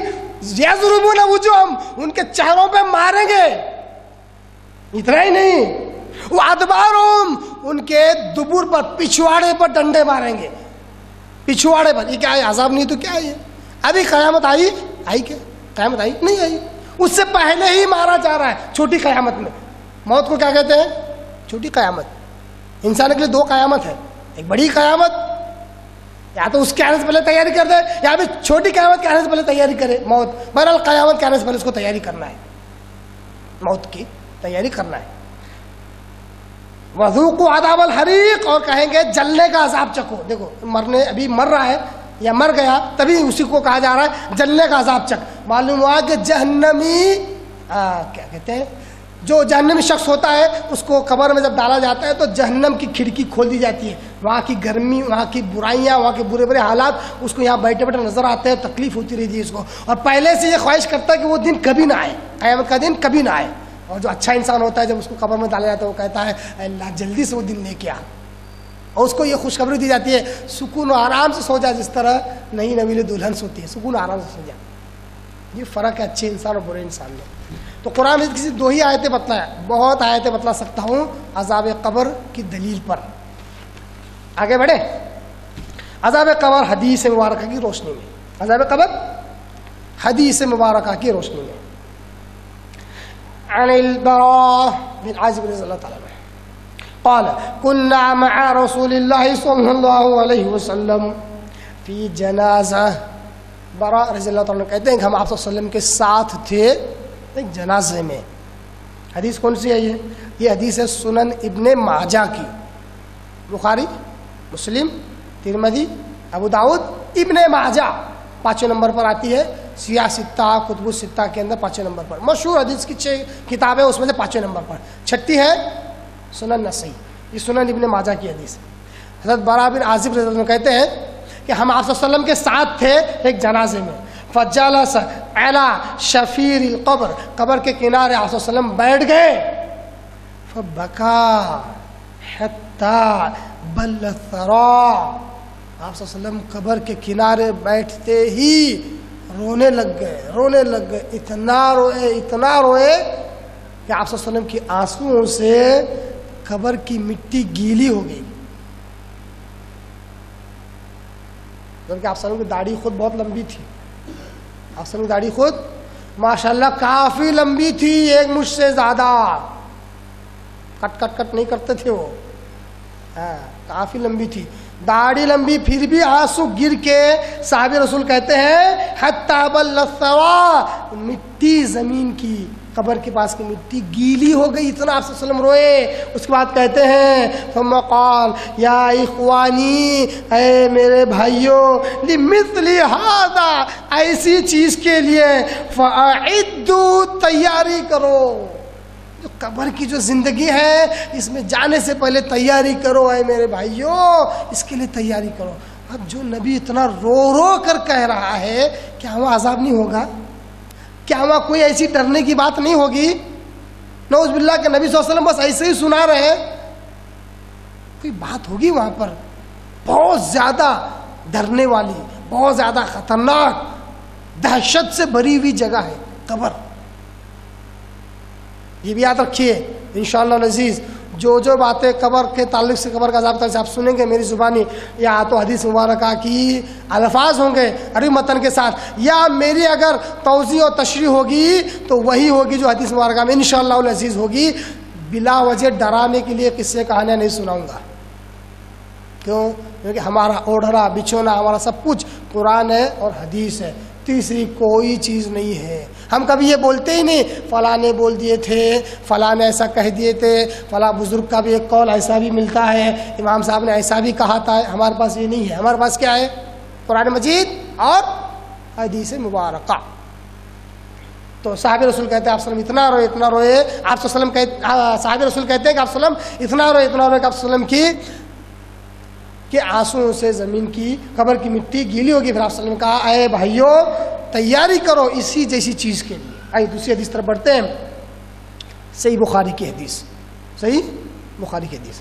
آپ صلی اللہ علیہ وسلم کہتے ہیں، اس کی اس حدیث کا راوی خالد بن سعید بن العاص انہا سمعت النبی صلی اللہ علیہ وسلم، خالد بن سعید بن عاص کہتے ہیں کہ میں نے اللہ کے رسول صلی اللہ علیہ وسلم سے سنا، وہ ہوا، اور آپ صلی اللہ علیہ وسلم کیا کر رہے تھے؟ یتعوذ من عذاب القبر، دعا کر رہے تھے آپ صلی اللہ علیہ وسلم، اور کیا دعا کر رہے تھے؟ عذاب قبر سے پناہ مانگ رہے تھے۔ صحیح بخاری کے الفاظ، خالد بن سعید بن عاص کہتے ہیں میں نے آپ صلی اللہ علیہ وسلم کو دیکھا، آپ صلی اللہ علیہ وسلم دعا کر رہے ہیں، اور دعا میں کیا کر رہے ہیں؟ پناہ مانگ رہے ہیں عذاب قبر سے، اللہ عذاب قبر سے بچا، اللہ عذاب قبر سے بچا۔ اب صحابہ رسول آپ صلی اللہ علیہ وسلم کو دیکھ رہے ہیں، آپ صلی اللہ علیہ وسلم خود عذاب قبر سے، سردار الانبیاء ہو کر، نبیوں کے سردار ہو کر دعا، تاکہ امت کو سکھلائے کہ دیکھو قبر کا عذاب ہوتا ہے، اس سے پناہ مانگو۔ کیوں؟ کیونکہ نبی محترم حضرت محمد مصطفیٰ صلی اللہ علیہ وسلم تو معصوم عن الخطا ہے، غلطیوں سے پاک ہے، اللہ نے پہلے سے ان کی ساری غلطیوں کو معاف کر دیا ہے، اتنے بہترین نبی ہیں ہمارے، پھر بھی وہ دعا کرتے ہیں اللہ عذاب قبر سے بچا۔ اور جب مانگتے ہیں تو واقعی اس میں ڈوب کر حقیقت میں مانگتے ہیں، تاکہ امت کو یہ شک محسوس نہ ہو کہ چپ تو ہمارے لیے کر رہے ہوں گے، نہیں، حقیقتاً استغفار کرتے تو کثرت سے کرتے، تہجد میں کھڑے ہوتے تو اتنی بات کرتے کہ پیر ورم کی وجہ سے سوج جاتے۔ صحابہ کہتے ہیں اللہ کے رسول آپ تو بخشے ہوئے اتنی بات کیوں کرتے؟ تو غصہ آتا تھا۔ آپ صلی اللہ علیہ وسلم کہتے کہ جتنا میں اللہ کو جانتا ہوں تم اتنا نہیں جانتے، اللہ کو میں تم سے زیادہ جانتا ہوں۔ نبی رب سے اتنا ڈرنے والے کہ رات پر عبادت کرتے تو پیر سوج جاتے تھے۔ آج ہم کیا بولتے ہیں؟ اللہ بڑا بخشنے والا ہے، چلو عید کے دن آ رہا ہے باڈی بلڈر کا فلم دیکھنے جائیں، عید کے دن بالخصوص دیکھنے جاتے۔ یہ مسلمان اللہ سے بالکل ڈر نہیں ہے ان کو، اور لکھنے والے لکھ کے لگا دیتا عید کے لیے اسپیشل. اللہ کے بندو ذرا تو شرم کرو, ایسی چیزوں کے خلاف بائیکاٹ بھی کرو. عید کے لیے اسپیشل فلمیں ہوتی ہے, اسپیشلی دوست احباب کو جمع کر کے جاتے عید کے دن. اللہ سے شرم کرو, اللہ سے ڈرو. نبی دو جہاں کے سردار بخشائے ہوئے وہ اتنی بات کریں کہ پیر سوج جا رہے ہیں. استغفار 70 سے زیادہ مرتبہ ایک دن میں کرتے تھے آپ صلی اللہ علیہ وسلم. آئیے ایک اور حدیث دیکھتے ہیں, صحیح بخاری کی حدیث. حضرت ابو ہریرہ رضی اللہ تعالیٰ عنہ حدیث کراوی, وہ کہتے ہیں عن ابی ہریرہ رضی اللہ تعالیٰ عنہ قال کان رسول اللہ صلی اللہ علیہ وسلم یدعو, وہ کہتے ہیں کہ میں نے دیکھا صلی اللہ علیہ وسلم دعا کر رہے ہیں. کیا کر رہے ہیں دعا؟ اللہم انی اعوذ بک من عذاب القبر. کیا کرے دعا؟ اے اللہ میں تیری پناہ میں آتا ہوں عذاب قبر سے. اے اللہ تو مجھے اپنی پناہ میں لے لے عذاب قبر سے. عذاب قبر واقعی کوئی چیز ہے جس کی وجہ سے وسلم بار بار اپنے رب سے رب کی پناہ مانگ رہے, کہہ رہے اللہ مجھے اپنی پناہ میں لے لے عذاب قبر سے. اور آگے ومن عذاب النار, آگ کے عذاب سے اللہ مجھے اپنی پناہ میں لے لے. ومن فتنة المحیا والممات, اے اللہ مجھے اپنی پناہ میں لے لے زندگی اور موت کے فتنے سے. زندگی اور یعنی زندہ رہیں گے تو بھی آزمائش ہے, مر گئے تو بھی آزمائش ہے. آزمائش سے مراد پکڑ. زندہ رہے تب بھی یقین جانیے جو لوگ دین کو سمجھے ہوئے ہیں, ان کے بعد دین کی سمجھ ہے, جو دین کے تعلق سے تڑپ رکھتے ہیں, دین پر عمل کرنا چاہتے ہیں, ان کے لیے بھی دین پر عمل کرنا دشوار جاتا ہے, بہت مشکل ہے صاحب. سردی کے دنوں میں صبح سے بھی اٹھنا, فجر پڑھنا, جب سے دین کی سمجھ آئی تب سے کیا کام کر رہے ہیں, ظہر پڑھنا, عصر پڑھنا, مغرب پڑھنا, عشاء پڑھنا, پھر رمضان آ گیا پورا مہینہ بھر محنتیں کرنا. صحابہ کہتے ہیں آپ وسلم کے تعلق سے جب رمضان آتا تو آپ وسلم کی حالت بالکل الگ ہو جاتی, بالکل تیز اور تند ہوا کی طرح ہو جاتے, نیکیاں کرنے میں, صدقہ و خیرات کرنے میں. یہاں تک اگر آخری عشرہ آ جاتا تو کمر باندھ لیتے اور اعتکاف میں بڑھ جاتے, بیوی سے بھی نہیں ملتے, اتنا وقت دیتے آپ صلی اللہ علیہ وسلم. آج ہم یہ 10 روزہ پروگرام کر رہے ہیں, 10 منٹ زیادہ ہو گئے تو کیا ختم کرتے کہ نہیں کرتے کہ پھنس گئے, اب آ کے بولتے. رمضان ہے آسر میں اتنے چست و چوبند ہو جاتے کہ بس عبادتوں میں, نیکیوں کے کاموں میں لگ جاتے تھے.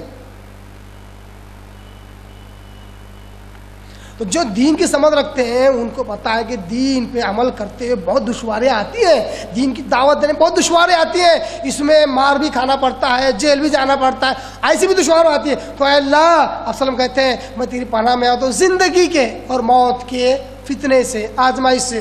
دنیا میں رہے تو بھی اتار چڑھا ہوتا, مرنے کے بعد تو بہت برا حال ہے, کیا ہوگا پتہ نہیں. وَمِن فِتْنَةِ الْمَسِيحِ الدَّجَّالِ, اور مسیح دجال کے فتنے سے اللہ میں تیری پناہ میں آتا ہوں. نبی صلی اللہ علیہ وسلم جس فتنے سے پناہ مانگے وہ فتنہ ہوگا کہ نہیں ہوگا؟ کبھی ایسا ہو سکتا ہے کہ اللہ اپنے نبی کو سکھائے اور نبی ایسی چیز کی پناہ مانگے جو ہے ہی نہیں؟ ہو سکتا ہے ایسا؟ ناممکن ہے, ناممکن. نبی ایسی چیز سے پناہ مانگے جو موجود ہے, جو ریالٹی ہے.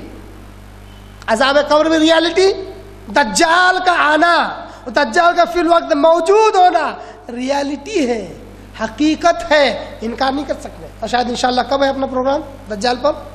کل ہی ہے انشاءاللہ, ماشاءاللہ کل ہی دجال کے اوپر انشاءاللہ پوری تفصیل آپ کو ملے گی کہ دجال کیا ہے, کیسا ہے, آج ہے کیا نہیں ہے تو کیا کر رہا ہے, دکھنے میں کیسا ہے, آئے گا تو کیا کیا کرے گا. چمتکار, اپنے چمتکار کو نمسکار کرتے ہیں نا, وہ بھی چمتکار کرے گا. کتنے لوگ نمسکار کریں گے اور کتنے لوگ اس کو خدا کہیں گے, باقاعدہ خدا, یہ ہمارا رب ہے کہیں گے. انشاءاللہ اس کے بارے میں کل تفصیل ہم دیکھیں گے. وہ چیز موجود ہے, اس لیے آپ صلی اللہ مجھ سے پناہ مانگ رہے ہیں. اللہ مسیح دجال کی فتنے سے میں تیری پناہ دوں. آپ سب نے اپنی امت کو سکھایا کہ پناہ مانگو. اسی طرح آئیے ایک اور حدیث مبارکہ دیکھتے ہیں, صحیح مسلم کی حدیث. انس بن مالک رضی اللہ عنہ اس حدیث کا راوی کہتے ہیں عن انس ان النبی صلی اللہ علیہ وسلم قال, کون سی حدیث ہے یہ, کون سی حوالہ کون سا دیا میں نے؟ صحیح مسلم. انس بن مالک رضی اللہ عنہ اس حدیث کے راوی کہتے ہیں اللہ کے رسول صلی اللہ علیہ وسلم نے کہا, کہا لولا ان لولا ان لا تدافنوا لدعوت الله ان يسمعكم من عذاب القبر. آپ وسلم کہتے ہیں لولا، اگر ایسا نہ ہوتا کہ تم مردے دفن کرنا بند کر دو گے تو میں اللہ سے دعا کرتا اللہ تعالیٰ عذاب قبر صرف تمہیں سناتا، سنانے کی، دکھانا نہیں. یسمعکم، سمع یسمع کے معنی کیا ہے؟ سننا ہے نا، سمع یعنی سننا. اللہ سے دعا کرتا اللہ صرف سناتا اگر تمہیں، تو صرف سننے کا یہ انجام نکلتا کہ تم مردے دفن کرنا بند ہی کر دیتے. کوئی مردے، جبکہ مردے دفن کرنا لازمی ہے، ضروری ہے اسلام میں، ہے نا. اس لیے آپ سب نے کہا کہ اگر یہ معاملہ نہ ہوتا وہ دعا کرتا اور بتاتا کہ دیکھو عذاب قبر ہے، سچ ہے، کوئی کھیل کھلونا تماشے کی چیز نہیں ہے، یہ حقیقت ہے. اللہ تبارک تعالیٰ بتا دیتا، مگر مجھے ڈر ہے کہ تم مردے دفن کرنا بند کر دو گے، اس لیے میں اللہ سے دعا نہیں کر رہا ہوں. آخری حدیث، پھر اپنی بات ختم ہو جائے گی. سنن ترمذی کی حدیث، بہت ہی پیاری حدیث ہے. عبداللہ ابن بحیر انہ سمع ہانیہ، عبداللہ ابن بحیر کہتے ہیں میں نے ہانیہ سے سنا. ہانیہ کون ہے؟ مولا عثمان، عثمان رضی اللہ عنہ کے غلام. میں نے ان سے سنا، قال، وہ کہتے تھے کان عثمان اذا وقف علی قبر، جب عثمان رضی اللہ تعالیٰ، عثمان کون ہے؟ عثمان غنی، عثمان بن عفان رضی اللہ تعالی عنہ، خلیفۃ الثانی، دوسرے خلیفۃ الثالث، تیسرے خلیفہ عثمان غنی، کہتے ہیں کہ جب بھی اذا وقف علی قبر، جب بھی کسی قبر پر کھڑے ہوتے، بکا، بہت روتے، بہت روتے، حتی یبل لحیتہ، حتی، حدیث کا بڑا ٹکڑا، یہ جو ٹکڑا بڑا مزیدار ٹکڑا ہے، حتی یبل لحیتہ، یہاں تک کہ ان کی داڑھی گیلی ہو جاتی، یہاں تک کہ ان کی داڑھی کیا ہو جاتی؟ گیلی ہو جاتی. میں مسلمانوں سے کہتا ہوں ایک بار رو کے بتاؤ، داڑھی گیلی کر کے بتاؤ. صرف تمہارے گال گیلے ہوں گے، داڑھی گیلی نہیں ہوگی. کہ داڑھی گیلی ہونے کے لیے لمبی ہونا ضروری ہے، خالی گال گیلے ہوں گے. گال پر کے بال گیلے ہونے سے داڑھی نہیں ہے، وہ گال پر کے بال ہے. وہ داڑھی وہ ہے جو سنت کے مطابق ہو، لمبی ہو، لمبی ہو. آپ سب نے کہا کہ اے مسلمانوں، مجوسیوں کی، مشرکوں کی مخالفت کرو، داڑھی کو بڑھاؤ، مونچھوں کو کم کرو. ایک بھی صحیح حدیث نہیں ہے صاحب ٹرم کرنے کی، چھوٹے چھوٹے رکھنے کی، فیشن داڑھی رکھنے کی، یا پھر عام طور پر ایک مشت کے نیچے کاٹنے کی. عام طور پر ایسی کوئی حدیث موجود نہیں ہے، صرف اور صرف سنت کے مطابق لمبی داڑھی رکھنے کی ہے. تو عثمان غنی کی داڑھی گیلی کیوں ہوتی تھی؟ کیونکہ لمبی تھی. فقیل اللہ، ان سے کہا جاتا، عثمان غنی رضی اللہ عنہ سے کہا جاتا کہ تذکر الجنت والنار، آپ کے آگے جنت کا بھی تذکرہ ہوتا ہے، آپ کے آگے جہنم کا بھی تذکرہ ہوتا ہے. فلا تبکی، اس وقت تو آپ روتے نہیں ہیں. تبکی من ھذا، یہ قبر کو دیکھ کے آپ روتے ہیں؟ جنت و جہنم تو اس سے بڑی بڑی چیزیں ہیں، اس قبر کو دیکھ کر آپ روتے، اتنا زیادہ کیوں روتے ہیں؟ پوچھا. مقصد یہ نہیں تھا کہ چھوٹی چیزیں، مقصد یہ تھا کہ کس وجہ سے روتے ہیں، وجہ جاننا مقصد تھا. فقال، عثمان غنی رضی اللہ عنہ نے کہا ان رسول اللہ صلی اللہ علیہ وسلم قال، بے شک اللہ کے رسول صلی اللہ علیہ وسلم نے کہا ان القبر اول منزل من منازل الآخرہ، کہا کہ بے شک یہ جو قبر ہے یہ پہلی منزل ہے آخرت کے منازل میں کی پہلی منزل، پہلی سیڑھی ہے قبر. کیا ہوا؟ پہلی سیڑھی ہے تو، ہے نا. آگے سنو. فَإِن نَجَا مِنْهُ فَمَا بَعْدَهُ أَيْسَرُ مِنْهُ، جو اس پہلی سیڑھی سے نجات دیا گیا، بچا لیا گیا، یہ آسان ہو گیا، اس کے بعد کی ساری چیزیں اس کے لیے آسان ہو جاتی ہیں. اس لیے آپ اندازہ کر سکتے ہیں کہ کتنا اہم ہے، کتنا اہم ہے. قبر کی زندگی کتنی امپورٹنٹ ہے، انسان کی زندگی میں کتنا اہم رول ادا کرتی ہے تیاری کرنے میں. ہم کیا بولتے ہیں آخرت تیار کرو، آخرت تیار کرو. آخرت تیاری تو کرنا ہی ہے. قبر کی زندگی کے لیے اگر تیاری کرے تو آخرت کی زندگی آسان ہو جائے گی. اتنا ہی نہیں، آگے کہتے ہیں وَإِلَّمْ يَنْجُو مِنْهُ فَمَا بَعْدَهُ أَشَدُّ مِنْهُ. اگر اس میں نجات نہیں ملی تو اس کے بعد کا ہر مرحلہ مشکل سے مشکل ترین ہوتا جاتا ہے. قال، پھر اس کے بعد کہتے ہیں وقال رسول اللہ صلی اللہ علیہ وسلم، پھر آپ صلی اللہ علیہ وسلم نے یہ بھی کہا. کون ہے کہنے والے؟ رسول صلی اللہ علیہ وسلم. رسول اللہ صلی اللہ علیہ وسلم نے کہا ما رأيت منظرا قط الا والقبر افظع منه. آپ وسلم کہتے ہیں کہ میں نے قبر جیسی وحشت ناک جگہ اور کوئی نہیں دیکھی. دہشت والی، گھبراہٹ والی قبر سے بڑھ کر اور کوئی جگہ میں نے نہیں دیکھی. آپ وسلم کہتے ہیں. ان حدیث مبارکہ سے کیا معلوم ہوا؟ قبر کی زندگی حق ہے، قبر کا عذاب بھی حق ہے. قبر واقعی اسلامی عقائد میں سے موجود ہے کہ قبر کا عذاب ہوتا ہے. جو قبر کا عذاب کا انکار کرے وہ اہل السنہ والجماعہ جو حق پرست جماعت ہے اس کے اندر سے نکل جاتا ہے اور گمراہ فرقوں میں شامل ہو جاتا ہے. اللہ سے دعا کرتا ہوں کہ اللہ تعالی ہمیں اسلام کی صحیح سمجھ دے، دین کی صحیح سمجھ دے، دین کا صحیح علم دے. اللہ تبارک تعالیٰ اپنے فضل و کرم سے اور قرآن مجید اور احادیث مبارکہ کی برکت سے اللہ تعالیٰ ہمارے دل اور دماغ کی گمراہیوں کو دھو دے اور اس کے اندر ہدایت کا نور بھر دے. وآخر دعوانا ان الحمد للہ رب العالمین.